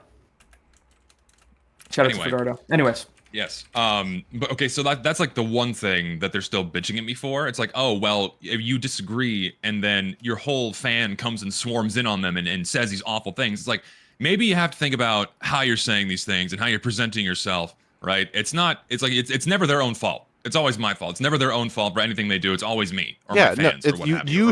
Or people that... Yeah, Zesty, it's your like, fault for not don't even consider my fans. It's your fault for not itemizing your entire fan base and individually micromanaging them over what they can and can't say. Because I've heard you say on stream several times, on this stream, on UFR, on your own stream, don't go harass these people, don't go send them things, and it still happens. That cannot be laid at the foot. It's literally it's episode 1 of UFR. You cannot tell me that he's creating his own streams or his own work irresponsibly just because bad things come of it. Dude, like indirectly. Like that's not how this works. Yes, and it makes me so mad too because these guys are all fucking hypocrites. Cyber Wizard, I'm gonna say his name finally, is one of my biggest fan on Twitter, has gone well out of their way to say awful things about me, heavily implying that I'm a pedophile. Your stream's gonna get fucking age restricted now. But like heavily implying that I am one of those things because I didn't want for decals to get removed, right? And criticizing that awful video that guy put out, right? He tried to paint me as a fan of the playground, and that tweet of his blew up, and now I have a shitload more people that genuinely think that I'm a fan of the playground. It's ridiculous. But they don't take responsibility for any of that. They don't take responsibility for the awful things that people say and come and leave mean comments calling me like the worst possible thing on the planet and like being excited at the mere notion that a child is being harmed just so they can have an excuse to hate on me. They don't acknowledge any of that. And the other times that they went well out of their way to say awful shit or instigate fights, when I never do that to them directly, especially not on Twitter, I never go out of my way and comment on shit they ever post. They always come to me every single fucking time and try to start shit and get into an argument. It's never me instigating it. It's always them. Always. Always. And they play victim and they cry like, oh, well, it's always you and that's why we don't want to talk about it. You're being assholes too. This goes both ways. It's so infuriating. It's funny to like take the most terrible bad faith interpretation of something like, oh, I think that the player expression in TF2 is really cool with the sprays and the decals and like it sucks that these have been like minimized. And someone's like, oh, so you're like a Nazi pedophile? And then when you're like, what the fuck? They're like, you need to turn down the rhetoric and the temperature. You're fucking bullying the entire scene, bro. And it's like, well, What the fuck, You started bro? it. Did you hear what you just said? And like, Yeah, you started it, dude. and not just that, like Raw said that you burnt bridges both with fix TF2 and bring back quick play. And I just would love, and I didn't want to get involved in the thread because you guys were going back and bridges forth. did I burn? What did you do? Burn, motherfucker. You didn't do anything. Or is he like you guys literally never interacted because you after fix TF2 was over, everyone did this. And they were like, we're done with Zesty. We're never talking to him again. And like that's what happened. How the fuck did he burn bridges after that? They reached out to me and they added me into their fixed TF2 Discord, and we talked about how things could go and how and to improve shit, right? Like they invited me in. Like I didn't burn a bridge. They built it to me, and I reached out too. Like, hey, let's talk about this shit. Like there was no bridge burned there. They have no idea what they're talking about. And then the fucking bring back quick play stuff, like that was completely removed. That was not my movement. I had nothing to do with that. I supported the notion. I didn't like how it was handled, but that wasn't my baby. That wasn't my brainchild. That was entirely independent of my actions. No, but you see, because quick play is a thing you care about, and those people care about it, they're now your disciples, and everything they do reflects on you, even when you yourself denounce it. That's how it works. It's funny how that works. I feel like there's context everyone is missing, which is that before like the Turkey Tom video on Zesty, like he was like these people's like personal plaything when they thought he was just someone they could like kick over. Like everyone like and I don't want to like say names and get too dirty with this, but like people were making videos just like shitting all over him all day and like mocking him and trying to make him like a Twitter like lol cow. Like that was like the temperature of Zesty before he was a really big name. So I don't I always think it's very, very weird that I'm like I don't know. I think that these people weren't expecting Zesty to ever be able to come back and cause problems for them, and I don't really know if I feel bad. Sorry, thank you, Skrunk Trep in the chat. Zesty and Shork were literally on the same stream, just chatting it up like a few months ago for the 12-hour Badwater stream. Like the idea that. And Shork is supposedly like the biggest chungus of them all, so to speak. Shork is and Shork's the man. Yeah, Frankly, Shork is a fucking homie because he's like the only person who never once switched up on Zesty post fix TF2 shit, and I fucking support him. And that and Wheezy, but yeah, that like it's crazy to me that people act like we can never talk to Zesty because then they're gonna come for us, and like Shork's just here. Saying his name and hanging out with him and talking to him like because he's a person. Yeah, and like dude, I was actually surprised how nice Shork is. He actually is. I thought it was like I'll be honest. I thought he was like a one of those people that kind of lives fake. That was sort of my impression of him. I won't lie. And he really is just like that. It's not really like a facade or anything. He really is. He's like a. In an endearing way, I don't mean this as an insult. He's kind of like a golden retriever. Like what you see is what you get. He's very nice and wholesome. Yeah. Like and like, dude, I said something shitty about him in the past that wasn't true, and you know what I did? I said sorry. We squashed beef in DMs. Got no problems. There's no issues anymore. Like, and that was years ago at this point. It's like there's nothing. It's so stupid. And like they keep citing that. These relatively minor things that happened years ago. It's like, well, there's no wonder no one wants to talk to you. It's like, you motherfuckers are the ones that are continuously blowing me out of proportion into this fucking demon that no one can interact with. That's your fault. Thank you, chat, for bringing up another good example. Lonquidor was on UFR the past 2 weeks, and Lonquidor got some major shit from Zesty's stream and Zesty's audience because Zesty made a stream talking about how bad his quick play video was. And Lonquidor said he still agreed with that video, or at least his sentiment. He said he didn't put it well, but he agreed with like the overall thing he was trying to convey. And he still came on UFR, chatted up with Zesty, and had a great time, and wanted to come on the next week, and still wants to come on the next week. And like that is a testament to Zesty. You can get a video. Zesty can call your video dog shit and say it's one of the worst things he's ever seen. And you can still like chat it up with Zesty and it's not like a personal thing. But all these people are acting like it's always personal. It has to be personal, and it's crazy. It's so wild. It's so crazy. I can't. And it's gotten so bad. Like this petty interpersonal drama has become so bad that it is going to keep hurting this game. Yes, because the only reason that's the worst part. The only reason why they're not talking about any of the game's problems is because my name is attached to it. Yes. That is the only reason. And they hold the, or it hurts their bottom line. I don't fucking know. We said the same thing. We said this, I forget whenever, but it was, or the Scream Fortress stream. They hold the lion's share of the influence. Zesty does not. Zesty is one dude. They are several, and they have even bigger fan bases and audiences that play the game or don't play the game, but have some sort of emotional stake in it. All of that still exists, and they have those audiences, and they if they don't say anything, nothing's being done, because Zesty alone is not enough. Those people have already been to Valve. They've talked to people at Valve potentially. They are known TF2 people. They are the people with the influence. If they say nothing, nothing's being done. And that will result in the game being worse, all because of this really petty back and forth that never needed to happen, doesn't need to happen, and is almost entirely one-sided. It's so stupid, and the game itself will suffer for it. That's the stupidest part.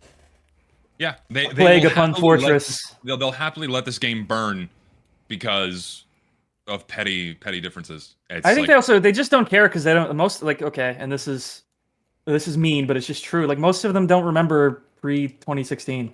Like just and that's just a fact. Like most of them don't. Like most of them, their life has been like, oh well, casual has always been shitty, and I've been able to play anyway, so I don't care. Yeah, half of them didn't experience quick play for very long, or the other half didn't experience pre-meet your match TF2 at all. If we're talking about, I think a lot of people by the time 2019 or 2020 rolled around, sort of swallowed and were just like, I guess this is it. A lot of people sort of accepted it by that point, also. So that's probably part of the equation. But it's like that's not even an excuse for me. Because apparently, I hear from every source other than the people themselves that, and obviously there are clips later in this video, that they all agree with the point. So it's not even about them disagreeing with the point. It's literally just they don't want to talk about it because they will get 10 hate comments on their video, and that's just too much to bear. Yeah, I've sort of had it spelled out to me by somebody that like, you don't get it. It's specific, like my entire thesis with what's going on here and why it doesn't get talked about is because it's like Zesty's cause, and Zesty made like fix TF2 and save TF2 kind of look bad. So I figured it's like, oh well, this is Zesty's cause, so the people he made look bad don't, they kind of have a personal grudge. They don't want to help him in, I understand that as like a childish grudge. Like I can at least understand that. Somebody I talked to recently in the TF2 community was sort of posited this alternate thing, which is just that they don't care, and I don't know if that's really any better. Like they just really don't care about the game enough to care. Yeah, I don't know that really makes it any better.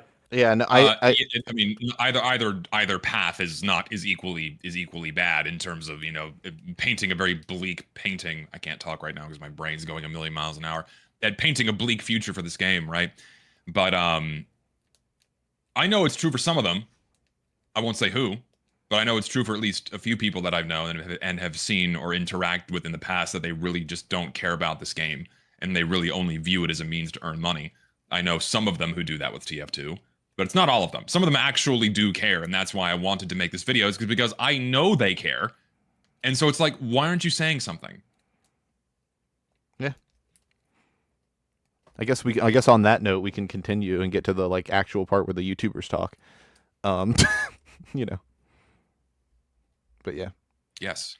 There's a bit of dread washing over the community right now. I know what I just said. I'm sorry. I want to do dress. People. So Theo in chat is asking us to drop names. The point, because I've gone back and forth with this in my head. It would not be productive to the conversation for me to just talk openly about what people have told me privately or what I've heard from person one, person two. That is chatty patty, to quote a different dude. By the way, if there's like a Chungus listening, don't give the credit to Zesty then. Just give it to Lister. Be like, yeah, Lister had a great video on this, and just totally sidestep Zesty. I don't even think Zesty would be mad about that. Like, I was saying on stream yesterday. Is like, my name doesn't. I don't need credit. You don't need to be my friend. Like my name, like who I am and what I've said and what I do is completely divorced from what's going on with the game. Like I don't need to be here for this conversation. I just want other people talking about it. Yes, and And like It has nothing to do with me. It has nothing to do with me at all. like all four, well, I say four. I don't know if Alan's still here, but at least 3 of the 4 of us in the call are like, we just want the game to get better. It's not about personal satisfaction or validation. We don't have to hold hands and sing Kumbaya. Just say something so that the game can be better. Like, none of us have to be friends afterwards. That's not the point. It's just we can't do this. The game is being held hostage essentially by a combination of Valve and the only people who have spoken up and caused actual things to be changed. It's yeah. Anyways, yeah. The really popular YouTubers are uploading. Even Reddit's response to the last couple of updates was quite morose. So, is this it? Is this ever going to change? How long does this need to go on for, and how much worse does this need to get? How many more flashbacks to VScript Saxon Hale's launch? How many repeats of new content getting hyped up that just completely doesn't work? I know, How right? much more until something this gives and we all say something? It's just a running error sign. It's just I can't believe that shit happened. Oh my god, that was in the game for like I think a few days. It was so insane.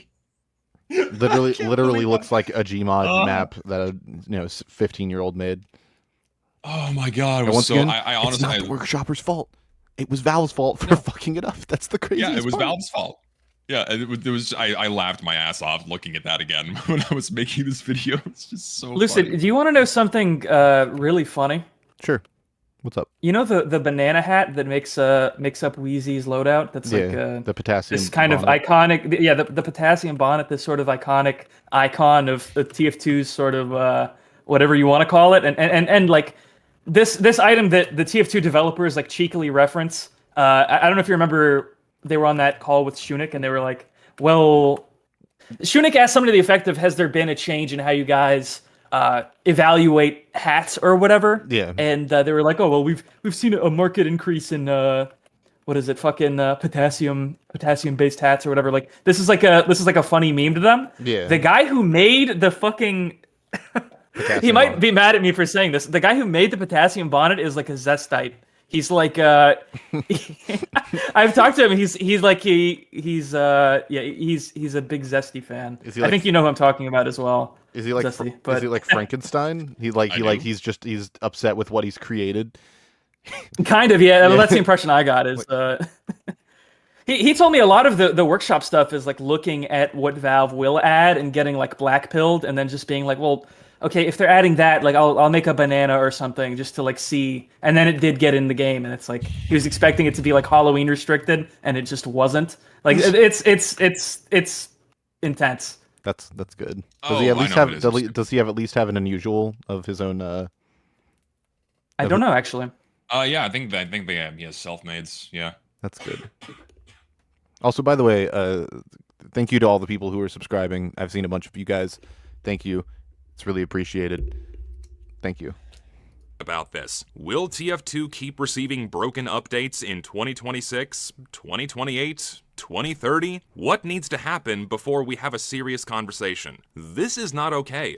This should not be happening, especially when a company like Valve is at the helm. I think it's safe to assume that we all love this game and want what's best for it. If we seriously care about TF2's longevity, something that Valve clearly wants, otherwise they would have shut down the servers years ago, it's time for the player base to figure out what the consensus is on all of these problems and what we can do about it. I don't think anyone at Valve even plays TF2. Love and War TF2 is So for the record, that was from Dane, the series of videos Dane made after Meet Your Match came out, and this is when he was like the most critical of Valve ever in his online presence. In that video, he pulls up Eric Smith's Steam profile and like makes fun of him for only having 150 hours in the game. It's like it's crazy. I was shocked to look back through that video and see how just like unchained he was. And like juxtaposing what he said in 2016 against what these guys have said in the last couple of years is just so perfect because it's still true. It's just all true. Like nothing has changed since 2016 in terms of how Valve handles this game. They don't play it. They don't test anything. They just throw shit in and then that's it. Yes. Anyway. One at Valve even plays TF2. Love and Lore TF2 is hands down my favorite game of all time, no contest, but modern TF2 doesn't even crack top 20. They don't lobby up with the other developers to try and rank up in matchmaking, and they certainly don't play man versus machine in their free time. Maybe it's the community, maybe it's the state of the dev team, maybe it's me just being jaded. When was that video made from Soundsmith? That was his, what was that video? Hold on, let me find it. Because it was like 20. That sounds like 2019-ish Soundsmith to me. Where is it? This was in 2018. Yeah, that sounds about right. 2018. Yeah. Yeah, because I think I remember watching that video forever ago. TF2 is really starting to prioritize quantity over quality, and as a result, they don't. That was from the show video. Yeah, that was from the that most we watched. recent. There was a funk clip I was trying so hard to find for this video to help Zesty of it's funk in like a Badwater game, and it puts him against a team that has like one guy on it, and he's like, "Fucking thanks, casual," but I couldn't find it. I was so mad because it's a really funny clip. It's out there. Someone can find it. Yeah. Hell yeah. Focus on if the experience of the game is actually fun, balanced, fair. I remember a time when every new map and game mode was something to be celebrated. So how would we expect them to be down with handling the intricacies of how TF2 works as a video game without communicating with us? The issue that both I and I think a lot of other people that I know have with casual, though, is that it doesn't really feel So, fun by the way, a can we all acknowledge that Great Blue is clearly like the alpha male chuckle nut? Because he's the only 100%. one that has like a male voice. Okay, he's. Oh my god. He speaks affirmatively. Okay, he's harsh. clearly the that's the top shot over there. Okay, let's be real. Let's keep it. Keep it. If there are any chuckle nuts watching this right now, let it be known I do not subscribe to whatever the fuck Richter just said. That's fucking crazy. Listen, shout out to him. Shout out to him. He's clearly the alpha male. I thought you meant like in terms of the quality of his content or like his opinions on the game or something. I wasn't ready for you to say everyone else's voice is shit. That was not. Yeah, he's a furry though, so that's I guess that's sort of a qualifier there. I mean, I will say that he is definitely like the alpha in the group, 100%. Just he's the biggest channel. He gets the most amount of views. He is the alpha. He's the biggest cock. Yeah. Biggest cock. Yeah. Yeah. It's a bird joke. lot of the time. Jesus. See, now that casual is actually back, we get to deal with casual problems again. The balance Someone in chat said he's the biggest bird, and I agree with that. It's funny. Casual, though, is that it doesn't really feel fun a lot of the time. See, now that casual is actually back, we get to deal with casual problems again. The balance is pretty whack. It feels like some people are trying way harder than others. Hey, guess what? Team stacks aren't just an Uncle Topia thing. I feel like we all kind of forgot that. The game modes either stall... Fish... I can't tell... Fish almost constantly sounds angry. Especially on streams. Like, he sounds really mad in that clip. Yeah, he tends to idle at irritated, from what I've seen. Yeah. And that's not like a bad thing, it's just something I've noticed. Yeah, so he's definitely the beta male chuckle nut. I shut by the contrast. fuck up, dude. Oh my god, dude, what the fuck? Out or finish extremely quickly, forcing you to re-queue or just be locked in a stalemate forever. Ooh, Frontier. Cool. Shout it from the mountaintops, baby. Under mountain. Server is changing level. Wait, it actually is. Also, what? I like Germa's genuine shock of like, wait, it actually is. Like, he was in disbelief because it was in that clip. Yeah. You know? This is the most angry I've ever heard Shunik as well. Yeah, this is the most elevated I've heard Shunik communicate ever. Cool. Shout it from the mountaintops, baby. Under mountain. Server is changing level.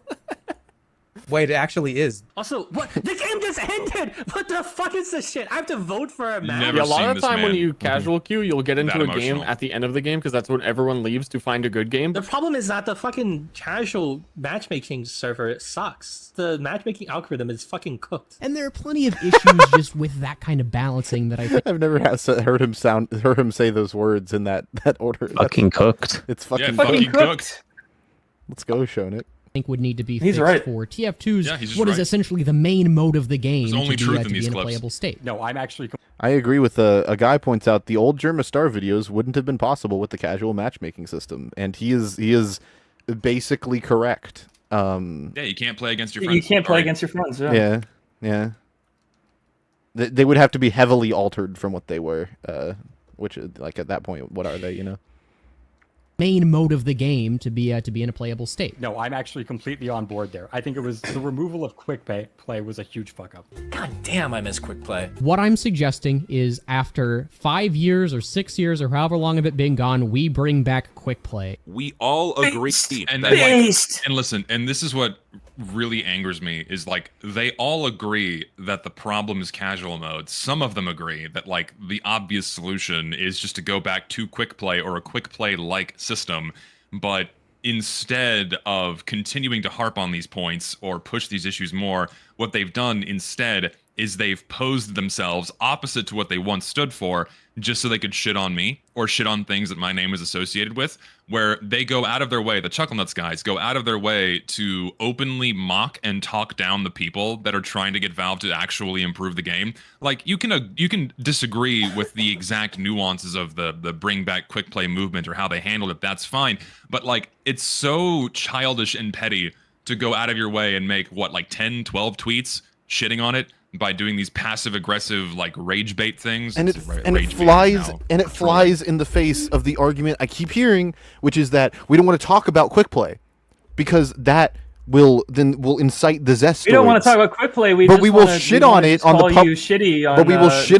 public Chuckle Nuts account. We will shit on quick play constantly on the public Chuckle Nuts account incessantly, because that's big brain maneuvers. Because no, we won't insult. We won't talk about the issues with the game in a constructive way. We will instead mock the people doing that, because that will avoid the most scrutiny, of course. I don't even want to moralize about that. I wouldn't care if it was funny. I just think every time they've done it, it's not been funny, and I just wish it was funny.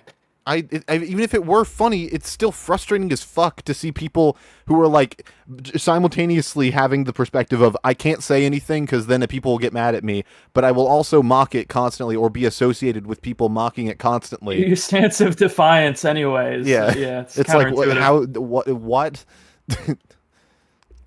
And like, for the record, I don't care if the person running the Chuckle Nuts account is one guy.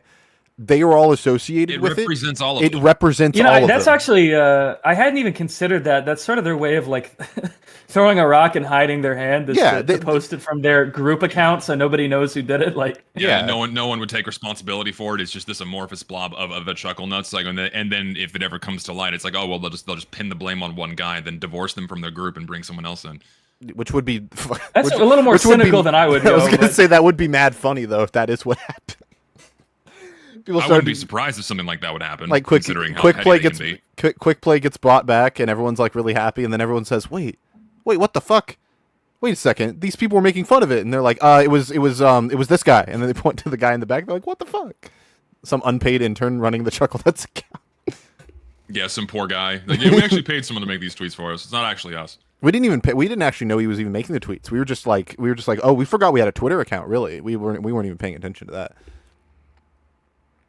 There are problems. Anyway, all of us. Why aren't we talking about this more? I think most of us agree that Valve should treat TF2 better. And listen, we know TF2 is 18 years old. We know expecting Valve to give it the same level of attention as they did in 2010 is foolish. We also I had to put those 2 points in there because I've seen other larger figures in the TF2 sphere like intentionally misrepresent what we're trying to do here. It's like, well, you're just trying to get Valve to update the game. You actually just miss the game for what it once was. It's like, well, yeah, I miss it for what it once was, but like, we're not trying to push Valve to give it the same level of attention as they did. We're not trying to push for epic updates anymore. Like, we get that. Like, we know that Valve's never going to do that again. What we want is for them to fix the fucking game, but all they can do is intentionally misrepresent what's being said so they can get a dunk. It's just... they have a habit of putting like legitimate things next to indefensible things, or just generally. Well, also it wouldn't even be indefensible if someone was like, this game is making millions, so they should make an update. Like, even that is like sort of a defensible opinion, I'd say. But they'll pretend that who was the guy, Zesty, that did the video that was like, why is everybody... I think it was Lockador, actually. It was like, why is everybody asking for new updates and bringing back quick play? And it's like, well, we're asking for fucking one of those, bro. It's not the other. It's like putting the most obvious logical thing next to something that nobody's even saying and trying to color it all in one way is... so I don't understand why they do that. Yeah, and like, of course, there's a non-zero number of people that would love for Valve to give us, you know, the epic updates of old or give it that level of treatment. I think a lot of us would want that, but no one's really pushing for that. There's no big epic movement or push to try to like get like campaigning for Valve to treat the game like they did 10 years ago. Like, no one's doing that. Everyone just wants the game to be treated better in its current state. I wonder if things will change now that that workshopper guy put out a little statement. I wonder if that'll. You know, because somebody like UEAK Crash could easily make a statement and probably get people rallying. Like, there's a lot of people who are kind of kingmakers in that way, and they could easily make something move pretty quickly. So it feels like that what is his name, Lizard of Oz or something? Yeah, Lizard of Oz. Yeah, that guy. I gotta say, I appreciate it for keeping it real, bro. For real. Thanks for saying something. That's cool. Shout out to that guy. He's speaking his mind from the perspective of somebody who actually has a internal hand in content gets added in the game. So that's good. And he seems to get it a little.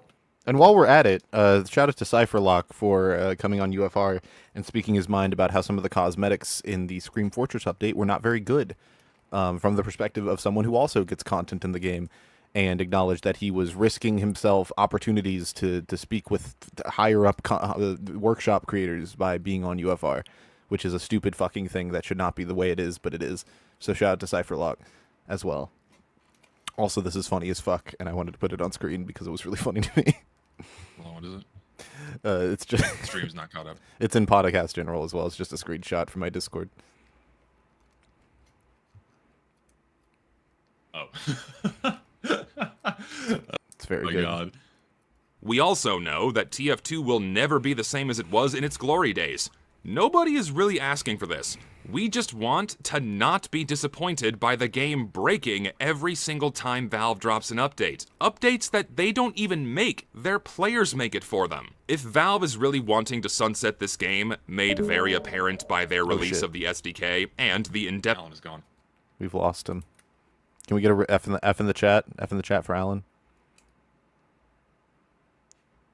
The most important member of the show. He's gone. He's gone.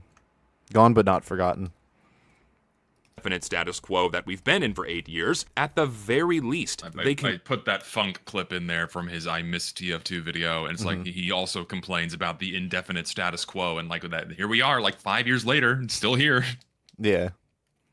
Hashtag bring back 4 Alan. years, I however agree. long it's been. We can make a movement to bring back Alan. I'm sure people will get on that. Leave TF2 in a state that's consistently enjoyable to play, and make sure that whatever new content they add doesn't make the game literally impossible to play. TF2 deserves more than a handful of Reddit posts or niche figures addressing these kinds of problems. The kinds of problems that affect minute-to-minute gameplay, that affect the persistently shambling update model that Valve will seemingly be maintaining indefinitely into the future. This should be really important for those who care about how TF2 is going to be remembered, or anyone that still wants to play TF2 as the years creep on. Looking at it from That's so real, by the way. I was gonna say, yeah. The looking at it, choosing to years worth of broken updates. Stop! What the fuck? Stop that! Choosing to frame this as a legacy argument as well is so genius, because it's not even putting it as think about how it will be are in we the going to be future. able to play and use casual in 10 years? When you and me think of TF2 in 10 years, are we going to be able to boot up the game and easily get put into a map of our choosing? No. Are we going to be able to? It's a really good question, because I don't think not. the answer is yes. No. If things keep up how they are. Assuming that TF2 is still able to be played at all, then no, absolutely not. Yeah, if they keep going forward with this update model, we have 300 maps in the rotation. You're just not going to be able to play any of them. I was so glad you brought up like Oceania and like Asia and stuff. Like it is actually getting harder to play TF2 in Australia. Impossible. Like it's almost that's impossible. real. Like Lucid just can't. Like Lucid, good luck getting into any kind of full server, like whatever kind of full server. No, I couldn't right? play Scream Fortress at all. Yeah. So if you live in low population regions, you just can't play the new content, let alone any content outside of like 5 maps. Upward. That was never, ever a possible. problem when there were Valve servers that you could just join. That was never a problem. I have. You could always find a server. I have not. I've obviously am like a relatively new gen TF2 player. I've only been playing the game since December of 2019, but I've still slowly watched as the amount of servers in Japan, like your community servers, they just dwindle progressively more and more they just die out. They're less and less. Even like the level of Skyle 2 Fort servers, they're just being less and less and less. It's all going down until there's like 5 servers that you can consistently play on now in Tokyo or in Singapore. Like there's like fucking 5. And like casual, if you want to play casual, you can play like a game of Frontier or some payload map or 2 Fort. That's it. No, there's no Powerhouse. You cannot play Powerhouse. I have never been put in a Powerhouse game through casual that I can think of. It's bad. It's bad, and it's getting worse. It's going to get worse, and that makes it where less people are going to play the game, and that is very bad. It sucks. That is true. Did you see that post, Lucid? It went a little viral on Twitter. That was like, TF2 is the only game where you can be playing for 5 years and people will tell you. What's crazy is TF2 is the only game where you can be playing for 5 years and people will still tell you that you're not a veteran and you don't know the game or whatever. Yes. I read that tweet and I was like, well, it's actually not that crazy that like if you're a newer player and you say something stupid and wrong, people will point it out and point out that you're a new player. Like that's really, really common in like every game community ever. I don't know why that's so crazy. Well, if you've been playing Minecraft for 5 years, you didn't even experience the aquatic update. You might. I don't think you've experienced. I don't think you experienced the Nether update. I'm pretty sure that's after that. Really that long ago? Oh my god. The Nether update was I think 2019 or very early 2020. So we're getting to the point where it was 5 years ago. So like if you play that game and if you've been playing since that and you don't know like, oh shit, you used to be able to swing your sword as much as you want, and it's like, no, that used to be the way things are. You've missed giant heaps of like historical context that colors in the story of TF2. Like you don't.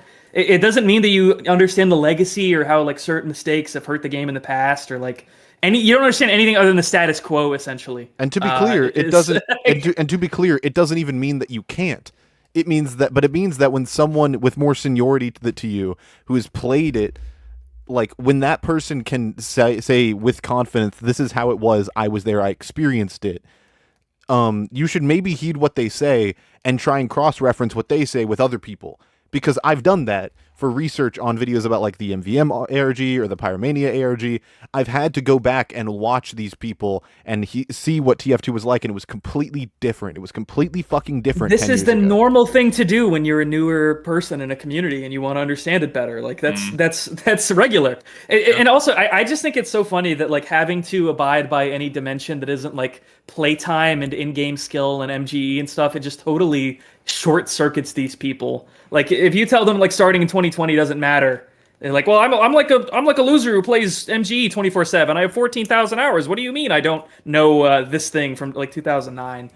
It's that Kaluka guy. Every time I say something, he sort of replies to me and is like, you need to MGE me for like for honor. It's like you could play TF2 for 50,000 hours. You could be able to beat anybody in an MG. It doesn't mean that you get the the essence of the game. It really doesn't. A person person who's blind could, in some sense, log 50,000 hours in TF2 and not be able to tell you what the spy looks like. Like it's just really funny. I don't know. Yeah, there was a competitive player that had like 5,000 hours or something on Scout. He didn't know what the Mad Milk does. It's like you can immerse yourself in one single aspect of the game and completely misunderstand what it was made to be, right? Yeah, and just because you don't have it's my fucking playtime video again. But just because you don't have playtime in a game doesn't mean you don't know anything about it, or that you know less than someone who has more. Exactly. There's people who played TF2 for a week before it came out that probably understand it better than people who've played for years now. Like during people who played during the TF2 public beta in September 2007. Those people have a better idea of TF2's roots than somebody who has been playing for a couple months now. Yeah, and like the amount of time someone spent playing the game doesn't mean that they understand its design or its game, or how the game functions on a conceptual level. They don't understand that necessarily, because that requires a level of study in game design and how good games are made that the average person does not have. And that's not to say like I'm the smartest dude on the planet and I have the big Professor X brain. That's not the point. Lucid watched a couple funk videos. Watch out, guys. He's a professional. You don't know what I know. But no, the point is like you should approach these with a level of dignity and humility, And all of us should approach arguments that way. We should not be arguing like, I know better than you because I did this and you haven't. Fuck you. It's just not going to happen, guys. Quick play's just not going to happen. I'm sorry. I know, despite the fact that I say I don't care. It's like, and you wonder why people are mad at you. It's like, Zesty does a really good job of just sort of engaging honestly with his audience, and I think people don't understand that that's like that's the superpower. Like, people will cope and be like, it's like, oh, well, it's because he has a face cam, or it's because he has a deep Texan voice, or he's 6'7". It's like, no, he just he presents himself to his audience, and when they ask him questions, like he engages honestly. You know? The thing I've witnessed with Zesty, he's not really afraid to admit when he was wrong about something. At least personally, in the time that I've known him. So it's so weird when people draw. Yes, what? That's what I was hoping would happen. You mentioned said my height. Oh fuck! Yeah, you mentioned his height. This is the good. No, but he's not that's the like secret to having an audience that'll engage with you and honestly believe in what you're saying is to engage honestly. That's really it. I mean, it also helps that I just in general put myself out there a lot. I'm the only one that streams consistently in the TF2 sphere aside from someone like Banny that has like a large following. Wheezy's getting on that train now too. But just because I put myself out there more, people see more of just how I behave. And like, I don't put on an act. I mean, I project my voice differently, knowing that I'm on camera. When the camera's off, Richter can attest that I speak very differently. Or like when the mic is off, I speak very differently. But I'm still me. I'm not behaving differently or sugarcoating anything. I just present myself as who I am, and that's just the kind of person I am. I don't like putting on an act or pretending. And just because I do that and no one else really does, I feel like that humanizes me more to where like, oh, this guy there's actually a person behind the YouTube channel and a person behind the ideas, and I think people can relate to that a lot more. It's parasocial. It's not 100% a good thing. But I think that's why I have the audience that I do, is because I interact with them and I show them more of myself, and people can relate to me at various levels, not beyond just like the level of the game, but because like there's a tangible face and something behind that, right? Personality. And in personality, no one else really does that. Like, it's not to say these guys don't have personalities. It's not to say these guys don't have human emotions. Well, here's the thing, Zesty, you're also old as fucking. You're old as dirt, so you're kind of you're an adult. These people are like 18, 19 years old. They still don't even know who they are yet. So that's also part of it. I mean, I have the bonus of an additional decade of life experience that lets me be more articulate than the next guy. But even then, it's like they don't ever put themselves out there. Sorry. Someone in chat asked, "Is Zesty just gonna upload right-wing slop after TF2?" Yes. That's my How next the career fuck, path. How could that possibly? I know you're probably baiting, and if so, good job. But like, how the fuck could that be your like perspective? Like, that's like your thought process. Like, oh, Zesty Jesus TF2. Oh, he's gonna be a right-wing grifter. He's gonna be a right-wing grifter. I'm doing it. Dude, I could make so much money. I'll do it right now. TF2 goes woke. You're gonna have to change your name, bro. The Catholics of America are not gonna like your username. That's not gonna work out. I told you this years ago. I have had a few people like get mad at me because I told you it should just be Zesty J. It's more fun to say anyway. Zesty J. And then you can just pretend it always stood for Josh. So yeah, when I make my new channel, it's Jesus will not be in the name, but Zesty will, because everyone knows me as Zesty. Like, no one calls me Jesus, so the Zesty will stay, and I'll probably put the J at the end, like you said. Yeah. So. No, yeah, go ahead, play it, roll it. We need to hemorrhage more players? Do we really need to wait for the potential catastrophe that a slapdash NVM update might look like? With how the past 3 years... I know we just unpaused it. Not enough people are considering that very real potential. Like, not a lot of people are even coming close to thinking about how disastrous I think they just don't care. It's like, it's been the regular... Like, you said this earlier in the video. Since... VScript, Saxton, Hail, it's been like the same rollout 3 times a year. It's like, oh, there's a new content that might be experimental. Well, it's broken and sucks, and you're better off playing it on community servers. This is just like the status quo of TF2. So people, if you ask them, if you stop them in the lobby, and you're like, oh yeah, how do you think the MVM launch is going to go? They're going to be like, oh, it'll probably be a disaster. Maybe I'll be able to play it a week later. Like that, and that's just passively the stance. No, I hate that that's true. I hate that that's how a lot of people view the game now. But, like, I think it's going to be even worse simply by nature of it touching a different part of the matchmaking system. Like, if Valve really doesn't do anything, because like Wheezy's going to put out his video explaining how they changed the additional regions and how it connects people to MVM servers.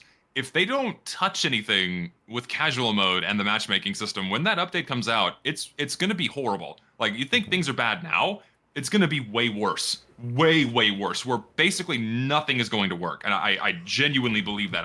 I wish I wasn't exaggerating, but like, I highly encourage anyone who has basic coding knowledge just to go look in the SDK and go look at how the matchmaking system works and how the pieces of the game coordinator that are in there, how all that works.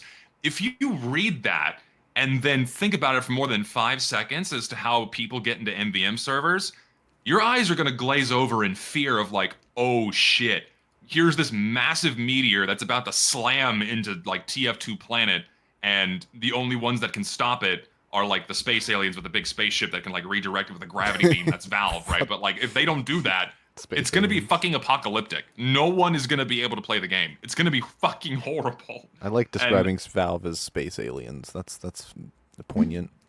They kind of are. They're very enigmatic in that way, right? They're so completely far By the way, removed from the people that play the game. They Can might you as well be aliens. can you sort of imagine being one of the people who works at Valve, and if you've ever seen a picture of their office, they have like a giant painting of the Team Fortress 2 Heavy on their elevator.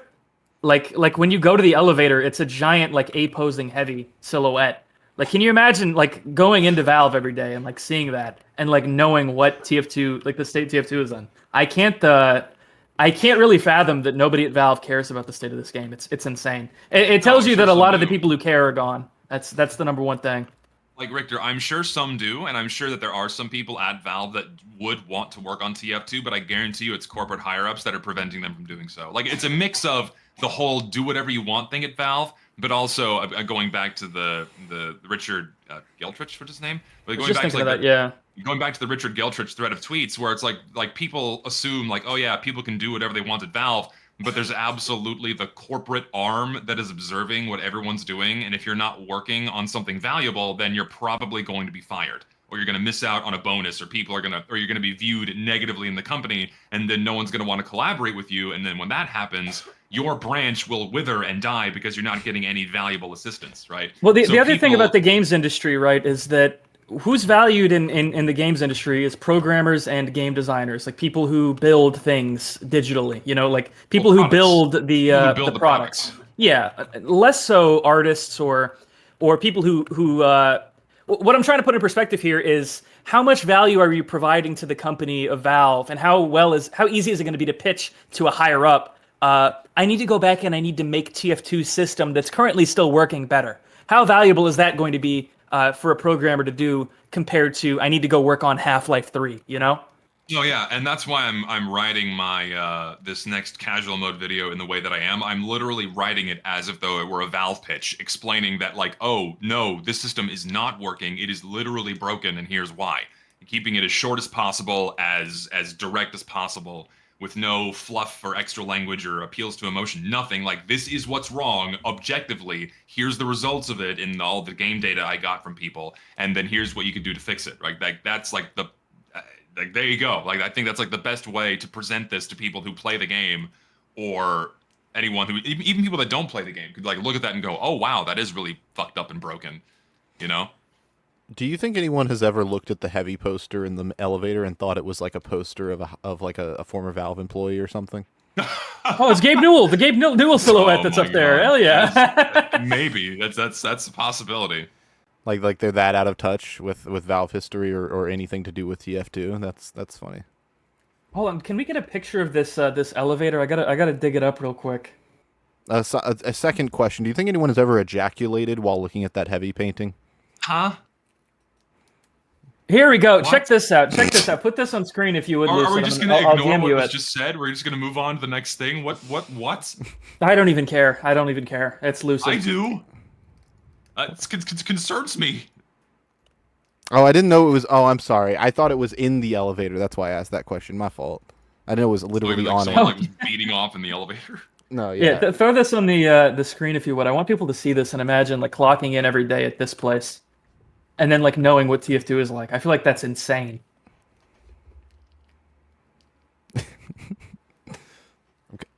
I like the guy spinning the valve in the background for good luck. Yeah, heavy with the balloon. You know, that's it's crazy. I wonder how long before they paint over that. I wonder how long it's been there. Probably 2013. They moved office, I think. Oh.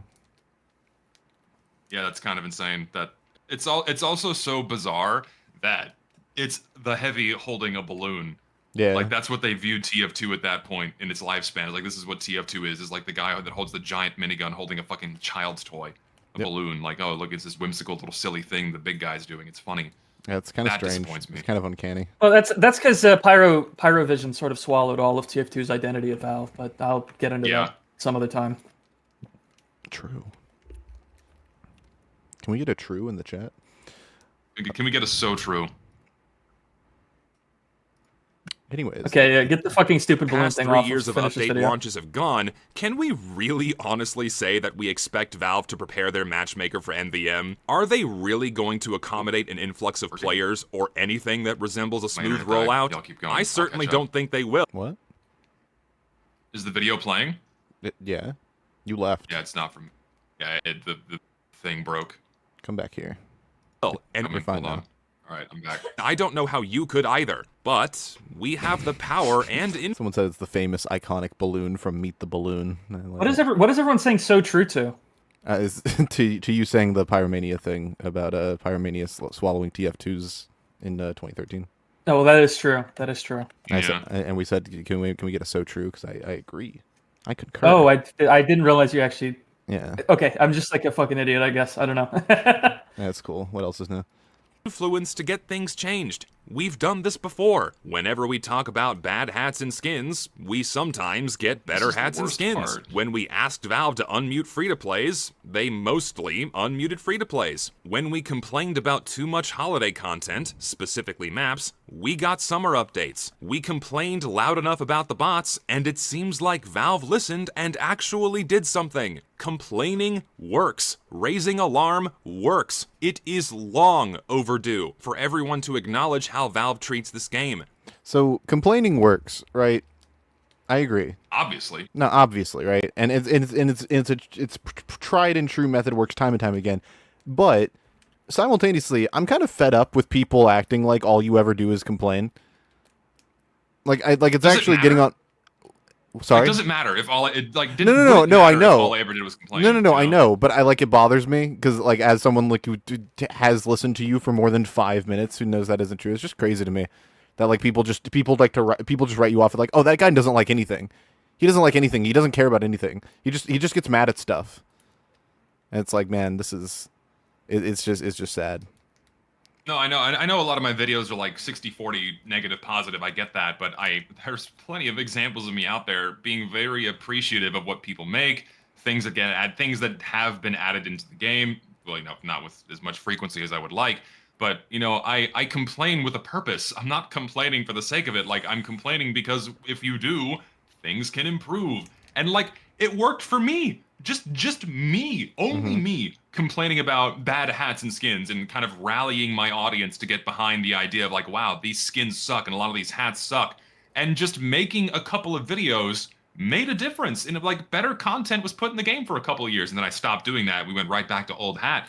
But like that is proof alone that if you say, like voice your concerns and do something, like, yeah, Valve will actually react to that. Yeah. Valve reacts to bad press. They react to things that are visible to them, like the workshop is. What's visible to them on the front pages, you can influence that. Obviously, I did. Yeah. It's like, hello, I'm doing this for a reason. I'm not doing it for fucking money. Like, dude, I'm so tired of people saying this. I know I should just ignore it because that's all bad faith and they know they're talking out of their ass. But like, people saying like, "Oh, your rent is due." Oh yeah, how much money did I earn? So they say that to literally anybody for any reason. Yeah, that's true. So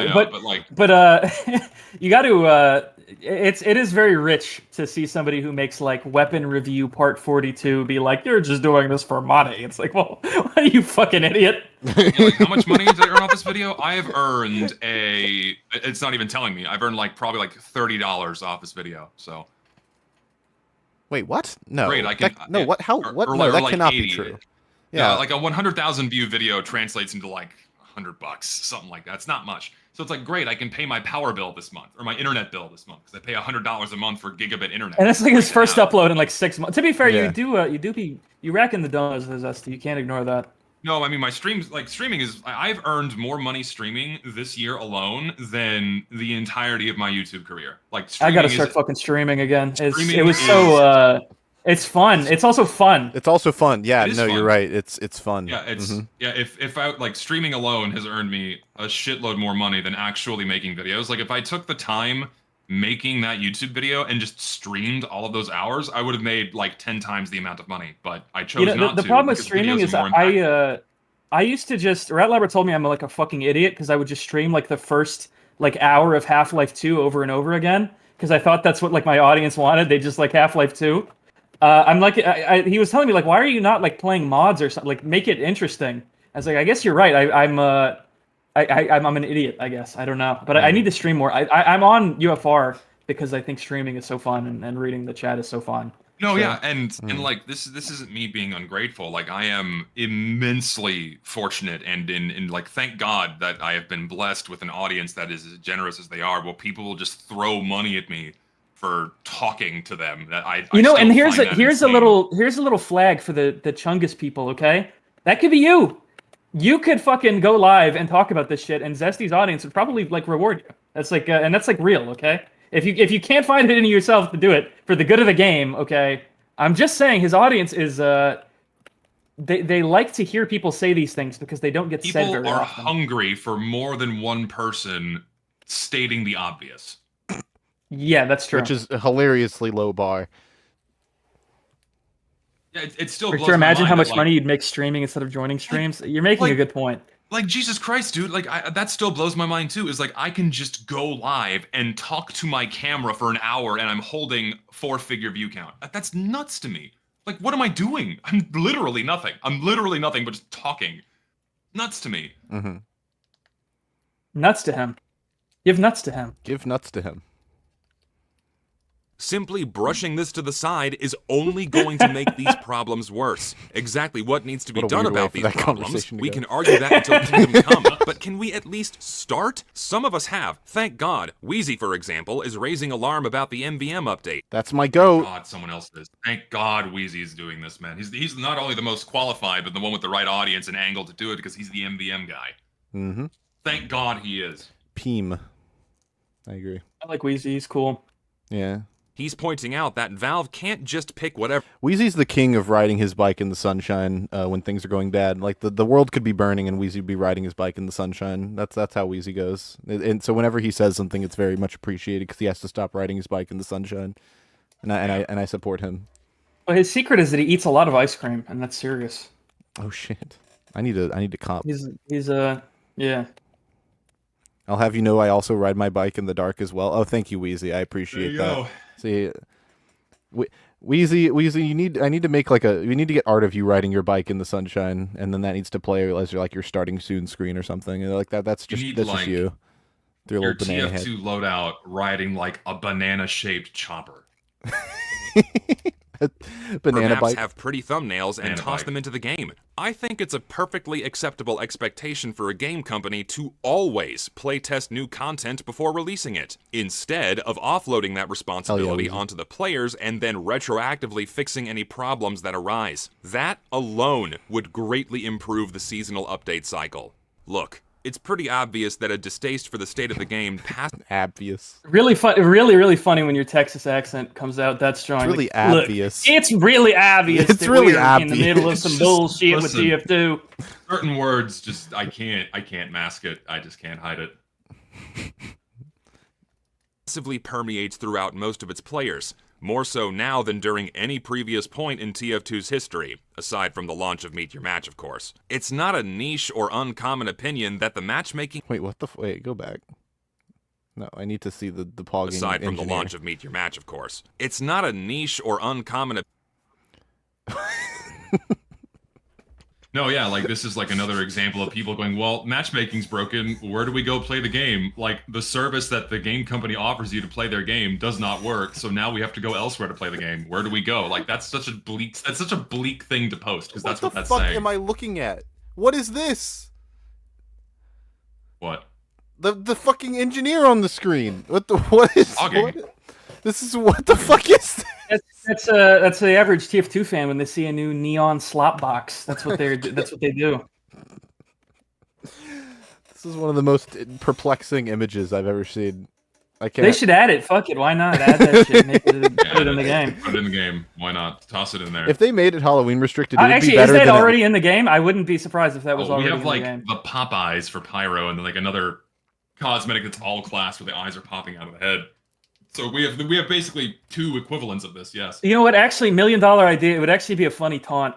I just realized, and I wouldn't support it, but it would be funny for like. It would be very Aoga. funny, but it That would not be a funny good for taunt. Angie. It would be funny. Honestly, if this were added in Scream Fortress and it was Halloween restricted and it looked exactly like this, it would be better than half of the stuff in the case. It's at least not Optimus Prime. It's not Optimus Prime. That's true. I'm seeing Kmart Optimus Prime catch on. I've been seeing that. I made an impact through you, Zesty, by being on that stream and calling it Kmart Optimus Prime. Yeah, I'm noticing people actually calling it that. Yeah. You had the really good observation that the workshoppers have to toe like this really thin line between copyright infringement and recognizability. Otherwise, because in order to put something and get it into the game and get it popular, it's like it can't quite be Optimus Prime, but it has to look like him just enough so it gets a bunch of upvotes. It's perfect. It's like Chinese knockoff Optimus Prime. Yes. It's the Kmart BattleBot. Exactly. It's like when you have like the Fruity Loops knockoff at the grocery store, but it's like it's like apple circles or something like apple circles. Oh my god! It just tastes slightly worse.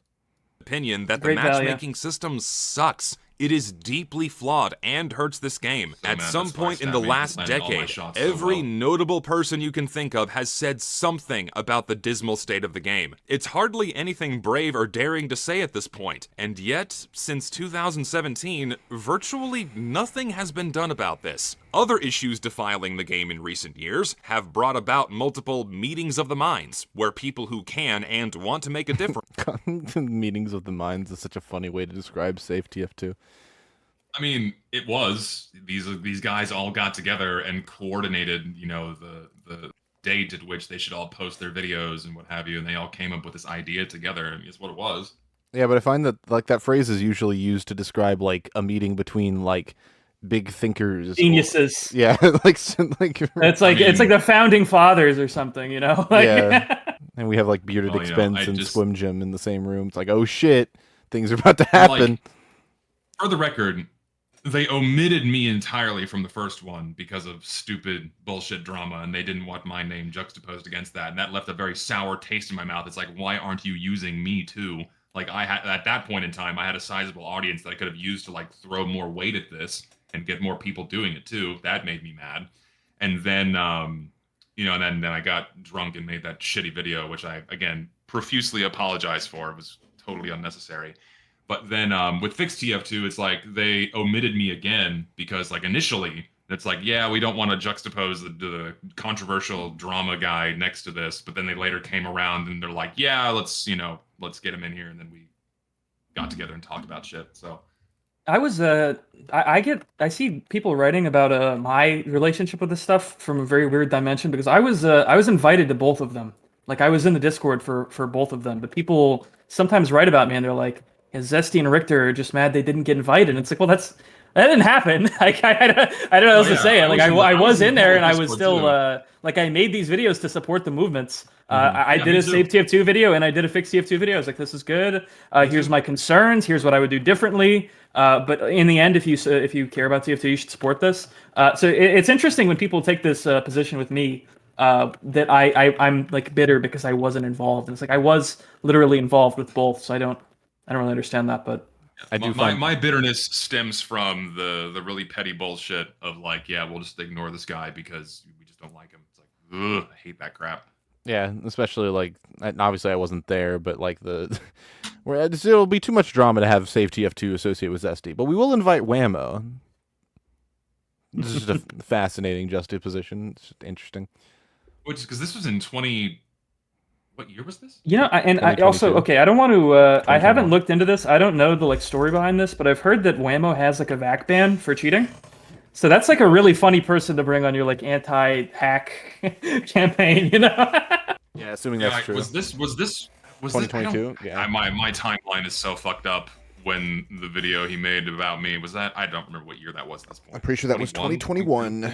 Pretty sure it was 2021, so, like, and even then after all TF2. that, Yeah, save TF2. Like, even after all of that, and after like he discredited himself with all that shit, like they still were willing to bring him on and all of his controversies, but not me, which is like, okay, cool. Have coordinated to try and make Valve do something. Now I admit, I have been critical of these things. If you know anything about me, you know I don't exactly see eye to eye with a solid chunk of the TF2ber crowd. Have you unlisted that video? No, it's still there. Now, if you know anything about me, you know I don't see eye to eye with Milk Ape. Did I enlist? I don't think I enlisted. I'm pretty sure it's still there. Let me check. Or if I did. Freaky ass thumbnail. If I did, people would have called it out and made drama over it. So I don't think I did. I mean, I don't know. No, it might be a good look to unlist it if you're like ashamed of it. Well, no, because if I do, then they'll be like, "Well, see, he's admitting fault," and they'll just try to make drama out of it. So I just don't touch it. That's fair. That didn't exactly change when so many of them wound up in the driver's seat of these digital campaigns. So I'm not presenting myself as a saint.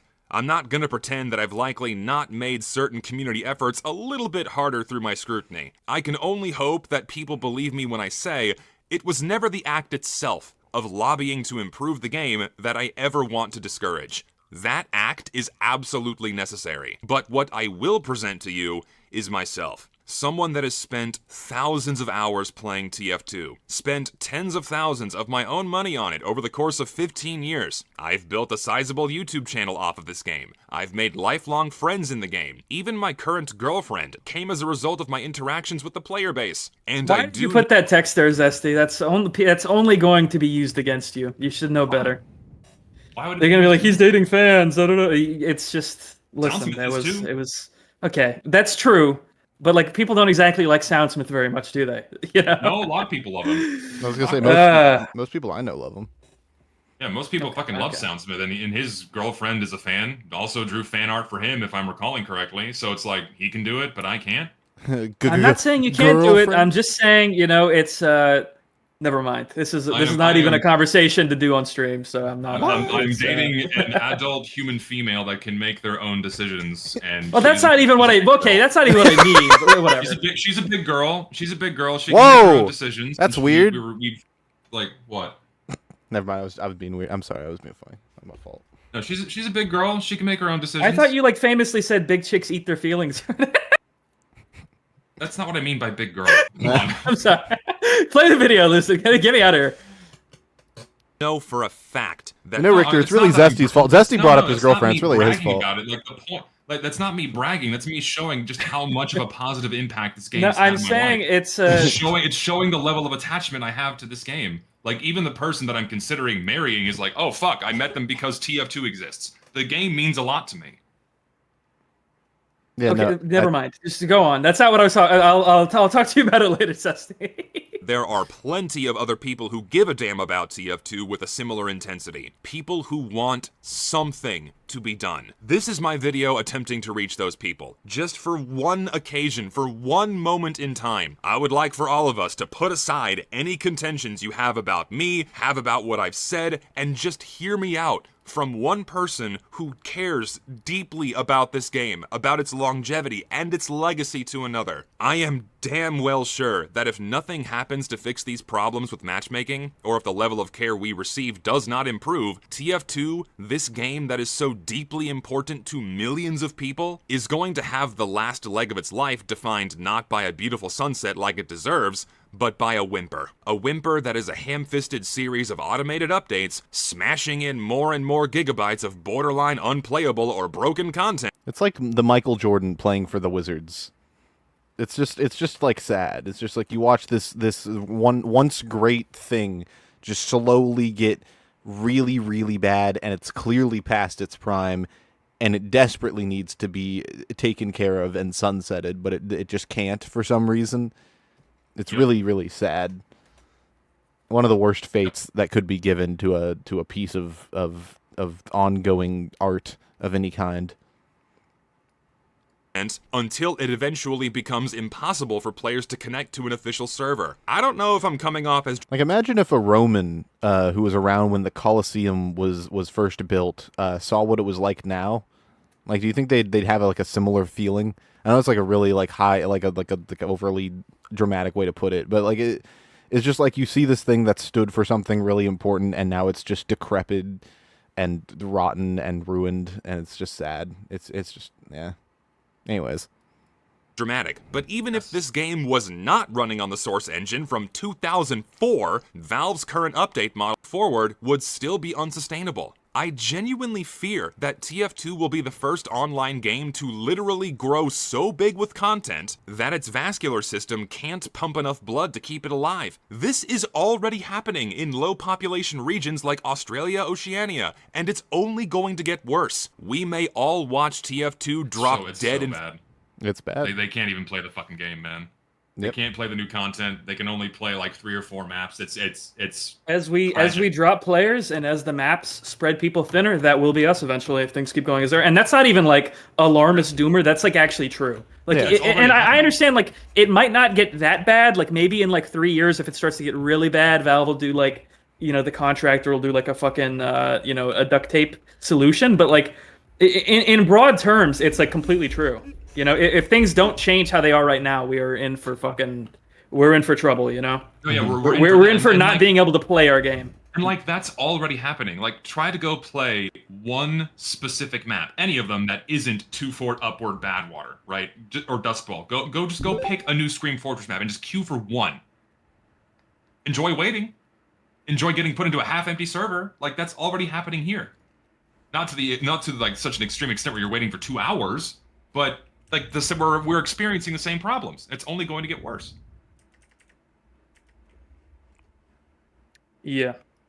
Front of us in the next 4 to 5 years, despite Valve still offering the game as live and pumping in more content. And the worst part is that it's not that hard to improve these things and stop that from happening. It doesn't take that much work. Other YouTubers like Lister have illustrated that there is a small series of steps that Valve could take that would immediately help stop a good amount of the bleeding. This won't happen unless something starts moving. I don't know what else I can say to get things going. If you're a viewer of mine that's been holding out hope that the last 2 years I've spent bitching at Valve would rub off on some people and maybe lead to something shifting in the game, I just gotta say I'm honestly at my wit's end on how to push these issues on my own anymore. I really feel like I've done just about everything that I can. Streaming every update, reporting on the bugs and the matchmaking system issues, that didn't help. I can't even play the fucking game!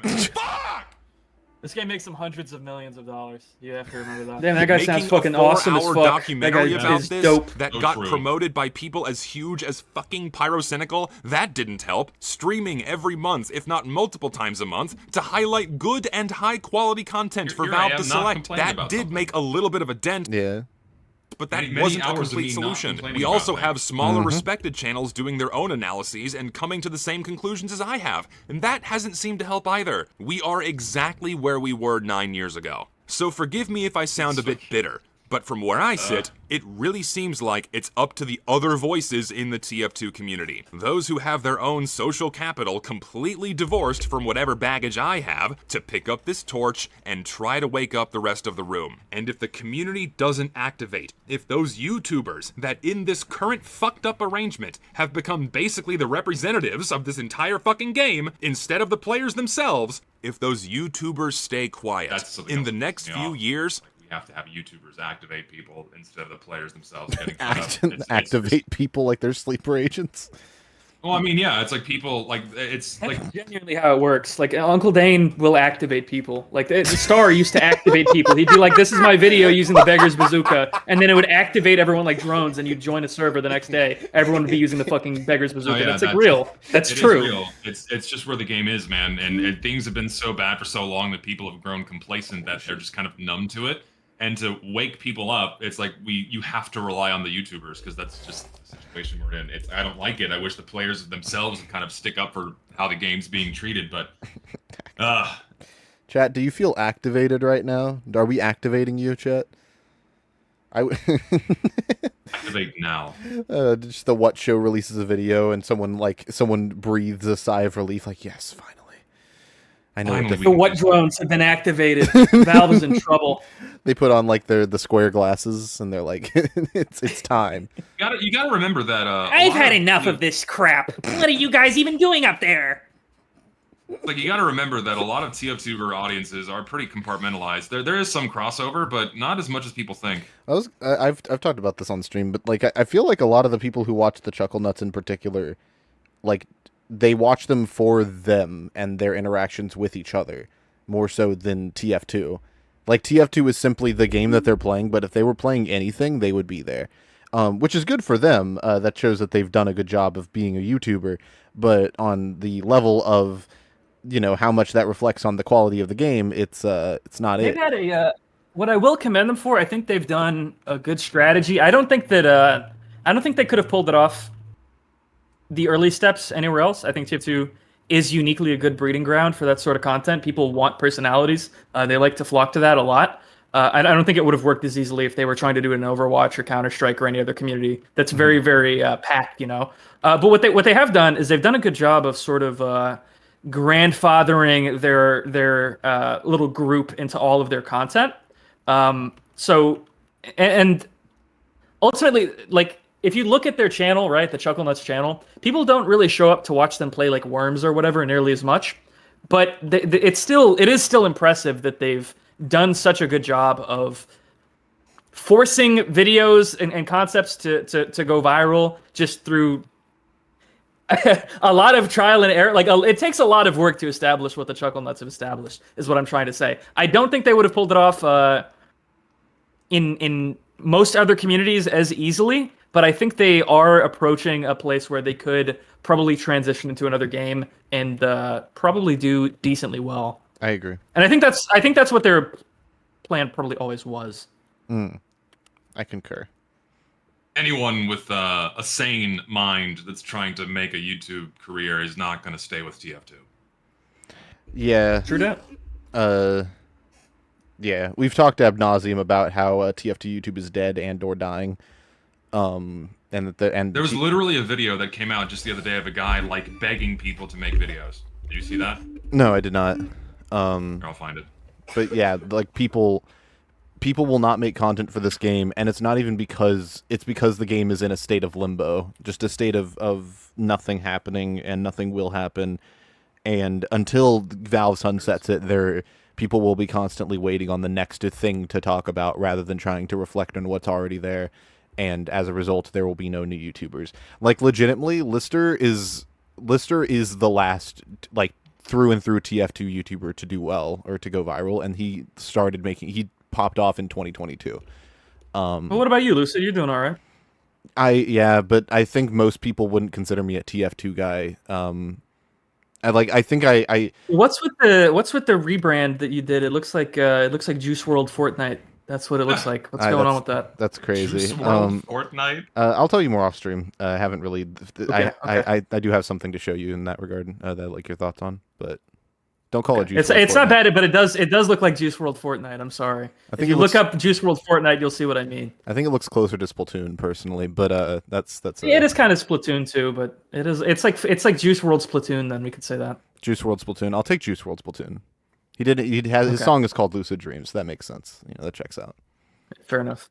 I fear there won't. The title is literally, "I'm politely begging you to make that TF2 video," just because we have like this deficit of meaningful content or new people. Maybe I need to start making TF2 videos. I've tried to just not, because it's like it's frankly just very depressing. But if it's really that bad of a drought, maybe I need to start making TF2 people videos are again. Starved for like actually meaningful. But what the fuck do you even do? What do you even like? If I wanted to start making TF2 videos again, what the fuck would I even? Okay, no. So Richter, you already have like 5 amazing ideas in your backlog that you should just make, and you just need to do it already. Yeah. Do it. So Richter, you know already what the answer to that is. Richter, the thing is, right? It's not the lack of ideas. It is never the lack of ideas. I hate it when people say that there's nothing new to talk about. It drives me up a fucking wall, and I will always push back against that because it's never true. Well, there are only so many ideas that are high concept enough to immediately go viral. But I think a lot of but if you like something as simple as Banny or like Froyotech and like the legacy that they leave behind. Oh, Maxo was going to do one of those at one point, I think. I don't know if he ever did. Like a video like that would be insane for TF2, and like no one's like there's like just in like the very niche competitive scene of TF2, there's so much potential for like cool documentary style videos or storytelling videos that like no one has done. That would be really. To my understanding, Banny's and shout out to Banny. I don't mean to bring this up to bring disgrace to the good name of Banny, but I've heard a story that like he got like okay, and again I gotta say, inshallah, we all love Banny. Okay, I'm not saying this no disrespect to the Banny Nation, but the story I heard is like his like girlfriend cheated on him with someone who was on his team, and he just like kept playing with him anyway because he knew that was like the way to win. Like he's that much of like a robot of like that's metal. He's just dedicated. Like I heard about that. I thought it was. He cares about the game. If that's true, that's insane. Yeah, I respect it. I do. Low-key based as fuck, actually. Because he just wants to win and he wants to be the best team. So that's like that sucks. He got cheated on, but holy shit, that's like that's some fucking brass. No dirt upon the. I don't intend to bring this up to throw dirt upon the Banny legacy. It's actually I think it helps it. No, I think it actually helps. A mark of respect for the dedication he has to the game than anything else. But like, again, if that's true. But like the point I was getting at is it's always a lack of desire or creativity. People don't want to do the work or do the research required to make a good TF2 video essay or a video about TF2 or even something creative in the game itself. People don't want to put in the work to actually come up with shit. And the people who do are rewarded for it. But the other problem, and the one that is only a recent problem of the past year and a half, is the lack of people who are at the top trying to help put on people who are closer to the bottom. People, throughout TF2's entire legacy, there has been whether intentional or not, there has been a passing of the torch where YouTubers collab with other YouTubers who are, who are less popular. This happens in every community to some extent, but it's always been a thing in TF2. And those creators pass the torch down. That's how Muselk got and it was like got a major boost in views from collabing with German Star. Stuff like that has happened since the dawn of time, and or the dawn of TF2's creation. And the thing about it is that because of the weird culture war discourse shit, that cannot happen anymore. People, because it'll happen, but it'll be with they'll listen, Great Blue and them will put on a lot of people, but they ain't going to be any good. No, but that's the real thing. No, but Richter, that is the problem. Is that they aren't even the people that they have been putting on aren't like they're people who are doing the same thing they're doing. They're not new inspiring creators, people who are trying to push the needle or do anything different. So when you look at the TF2 YouTube space as a prospective YouTuber thinking, what am I going to make videos about? You're going to look at TF2 and think, wow, all of the top people aren't uploading nearly as often as they used to, because there's been like all of them have had over 50% drops since 2022 in terms of how many uploads they're making a year. They've dropped dramatically. They've arguably in quantity. They've arguably dropped in quality. And the atmosphere of content creation is fucked. No one wants to make content or even talk about the game publicly because everyone's scared of the boogeyman lurking around the corner. So it's fucked. The culture's fucked. No one wants to make TF2 content, and it sucks. And it's not going to change until the people who have the lion's share of the influence change it. And that's what makes me really fucking pissed about the whole thing. Of course, the state of the game sucks, but I grew up on TF2 YouTube, and that shit matters to me about as much as the game itself does. And it's dead. It's dead. It sucks. Makes me very upset, frankly.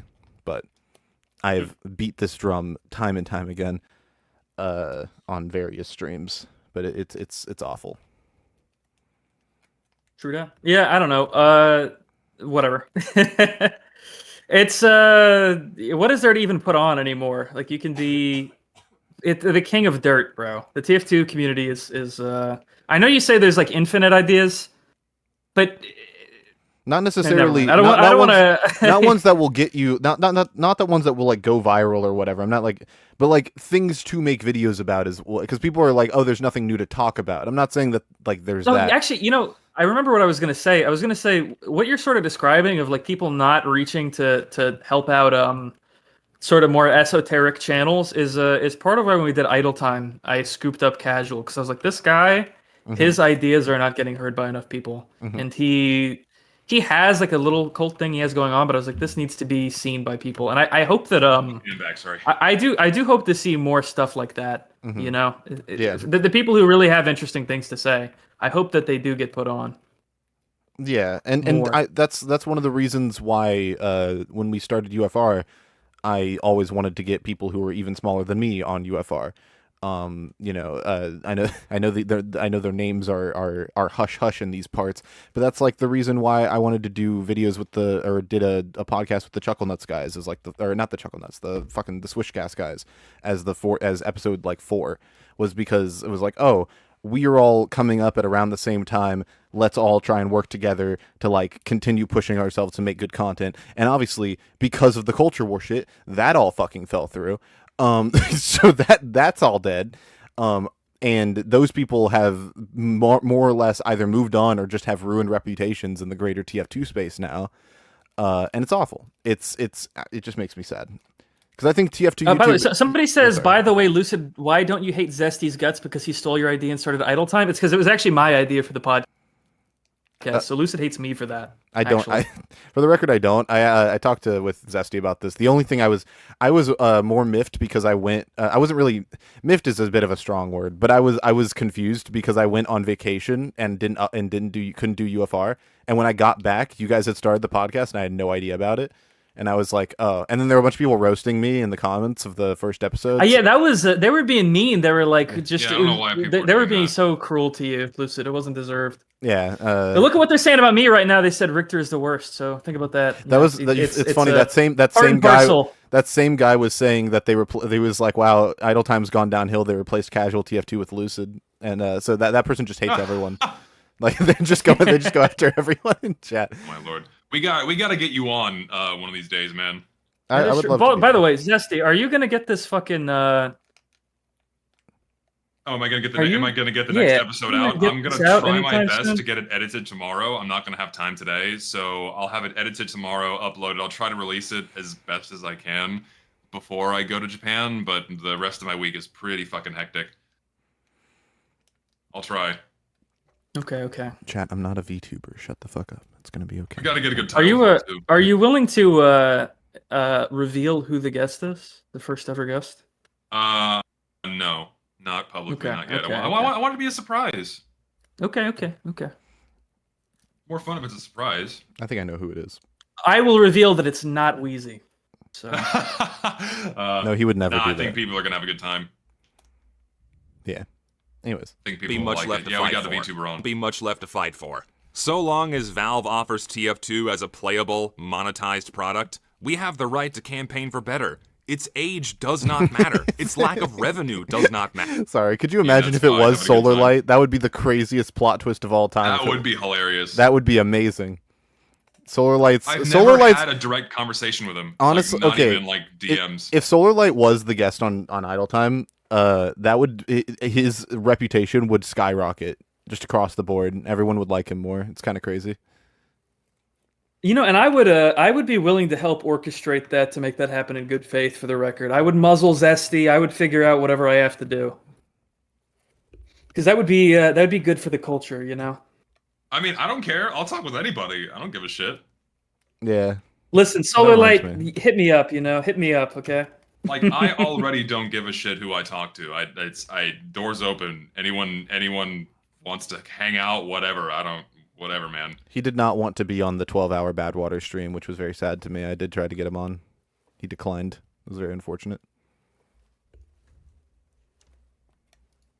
This is Valve, the company that was once heralded as pioneers of the gaming and tech industry. Their ironclad reputation was well-deserved, but how they treat Team Fortress 2, one of their flagship games, one of the greatest and most beloved games ever made, is nothing short of pathetic. It is long overdue for all of us to have this conversation. Ending on the broken texture. I can tell the difference between things from my youth that suck now, things from my youth that are still great, and then things from my youth that I didn't understand, but now I find great. So this whole, come on guys, things never actually get worse. It's just your nostalgia goggles, this type of thinking. This is really good rhetoric when you want to progressively violate and extort your cult members. Such a raw line. It's so good. It's such a peak. It's just true because like the only people saying it's nostalgia goggles are people that are just trying to get people behind their cause. Right, casual totally blows you out of the water when it's time to be poetic, Zesty. He's a fucking he's a wizard. Dude, I'm not a poetic guy. I'm a geologist. I'm just saying, like that is man. I'm not a wordsmith that's here. such a compelling way to say that. You know, it really, it's great, line. I'm not an artist. I'm a science guy. So I'm not exactly eloquent when it comes to how I put things in words. I'm much more rhetorical, or what's the word I'm looking for? Analytical than I am artistic. Something Casual does really, really well as a speaker, I know we're going off the rails here, but as a speaker, is he knows really well when to pause and like not say something to let the viewer process what's just been said and then move on, which is something that I struggle with as a streamer. It's something I want to work on doing. It's something Zesty actually does really well, but I think he does it by accident in his streams.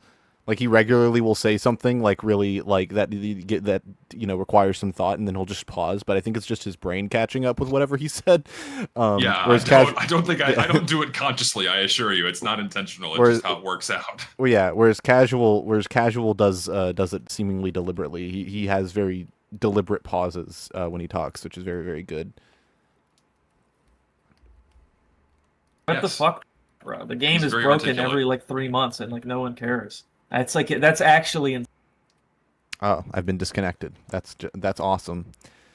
Can you believe that Valve left this game in such a state? I can't even watch videos about it anymore. Oh, Valve personally attacked your internet connection. I got DDoSed live on stream. That'd be crazy. That is not not a screen that could be made. Hold on. Let me what's going on here? You will not watch. I will not watch. I legitimately I've gone. It's gone. I like legit. I just can't join back. Do you need the link? Does it work still, or is it totally dead? Oh, it works now. Okay, we're fine. I mean, that was the end of the video, I guess. so I guess we made it to the end of the video. I wanted to check out the other video you sent though. The one I'm politely begging you to make that TF2 video. Yeah. I am going to take this as a opportunity to dip out, but it was good to come back on. I gotta come back on UFR more. It's fun. I forgot it was fun. Yeah, no, I 100%. I'm glad you came on not UFR to discuss Zesty's video. That's good. Fun. Yeah. It was basically a UFR episode. Let's not it was basically this is UFR. This is Lucid show, man. Yeah. Yeah. I don't know what we're doing next week, by the way. I have no idea, but I'll let you know, Richter, if we're doing something I think will pique your interest. Okie. So. Alrighty. See ya. Well, I will see you guys later. Peace. Peace out. Maybe we'll cover this on UFR, actually, because I didn't realize it was 10 minutes, Zesty. This is a bit much.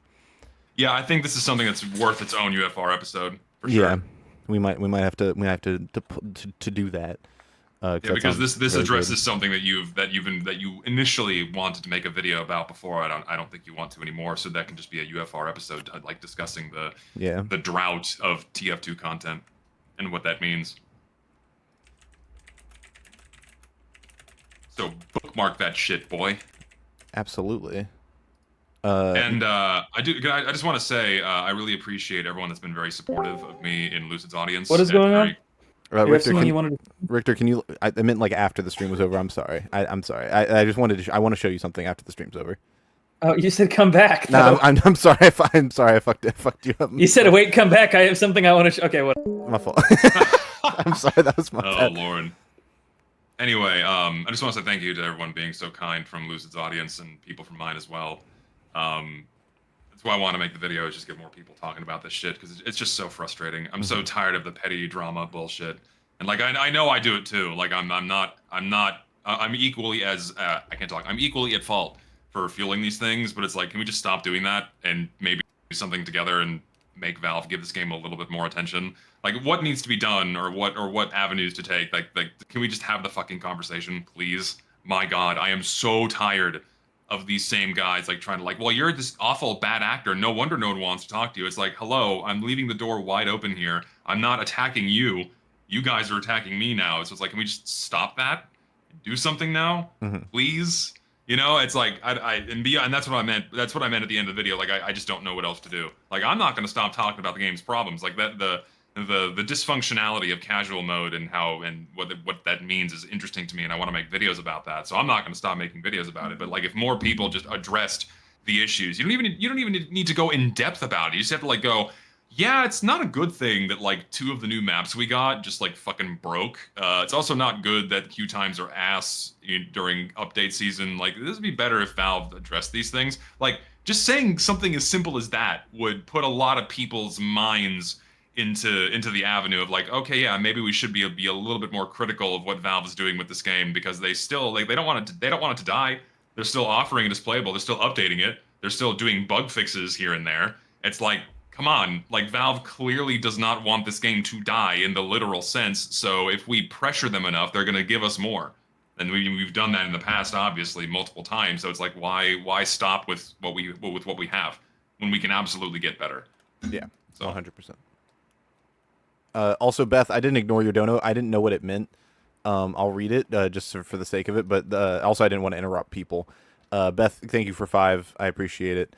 And Beth said, there is fireside casts for comp documentary in the popular section. I legitimately, like, no bullshit, do not know what you were saying. And I'm really sorry, because I'm sure it matters. And I'm sure it had, like, a relevant, like, it had something. But I don't want to sit up here and filibuster like I know what you're actually saying. So I'm sorry. But I appreciate your donation. Also, earlier, Franchise super chatted 5. And said, Lucid's the best TF2ber. I love how he talks about Minecraft. And that's real as Only shit. guy who talks about Minecraft. Yeah. Does TF2 videos insane. Anyways, Zesty, do you have a fun fact to close us out? What kind of fact do you want? I don't anything, dude. Animals? A fun animal fact? Yeah. Okay, do I know any fun animal facts? Yeah, hummingbirds don't exist in Europe. They're only an America's thing. I didn't know that before. I didn't know that either. I would have. They seem very Hummingbirds are European. only in the Americas. That's crazy. Well, there you have it. Like I was talking with my Hungarian friend, and he's like, "Oh my God, you have hummingbirds?" He's like, "Yeah." He's like, "Do you not have them there?" He's like, "No." It's like, "Wow, I had no fucking idea." Nice. I looked it up. Cool. Well, there you have it. See you all next time. Bye-bye.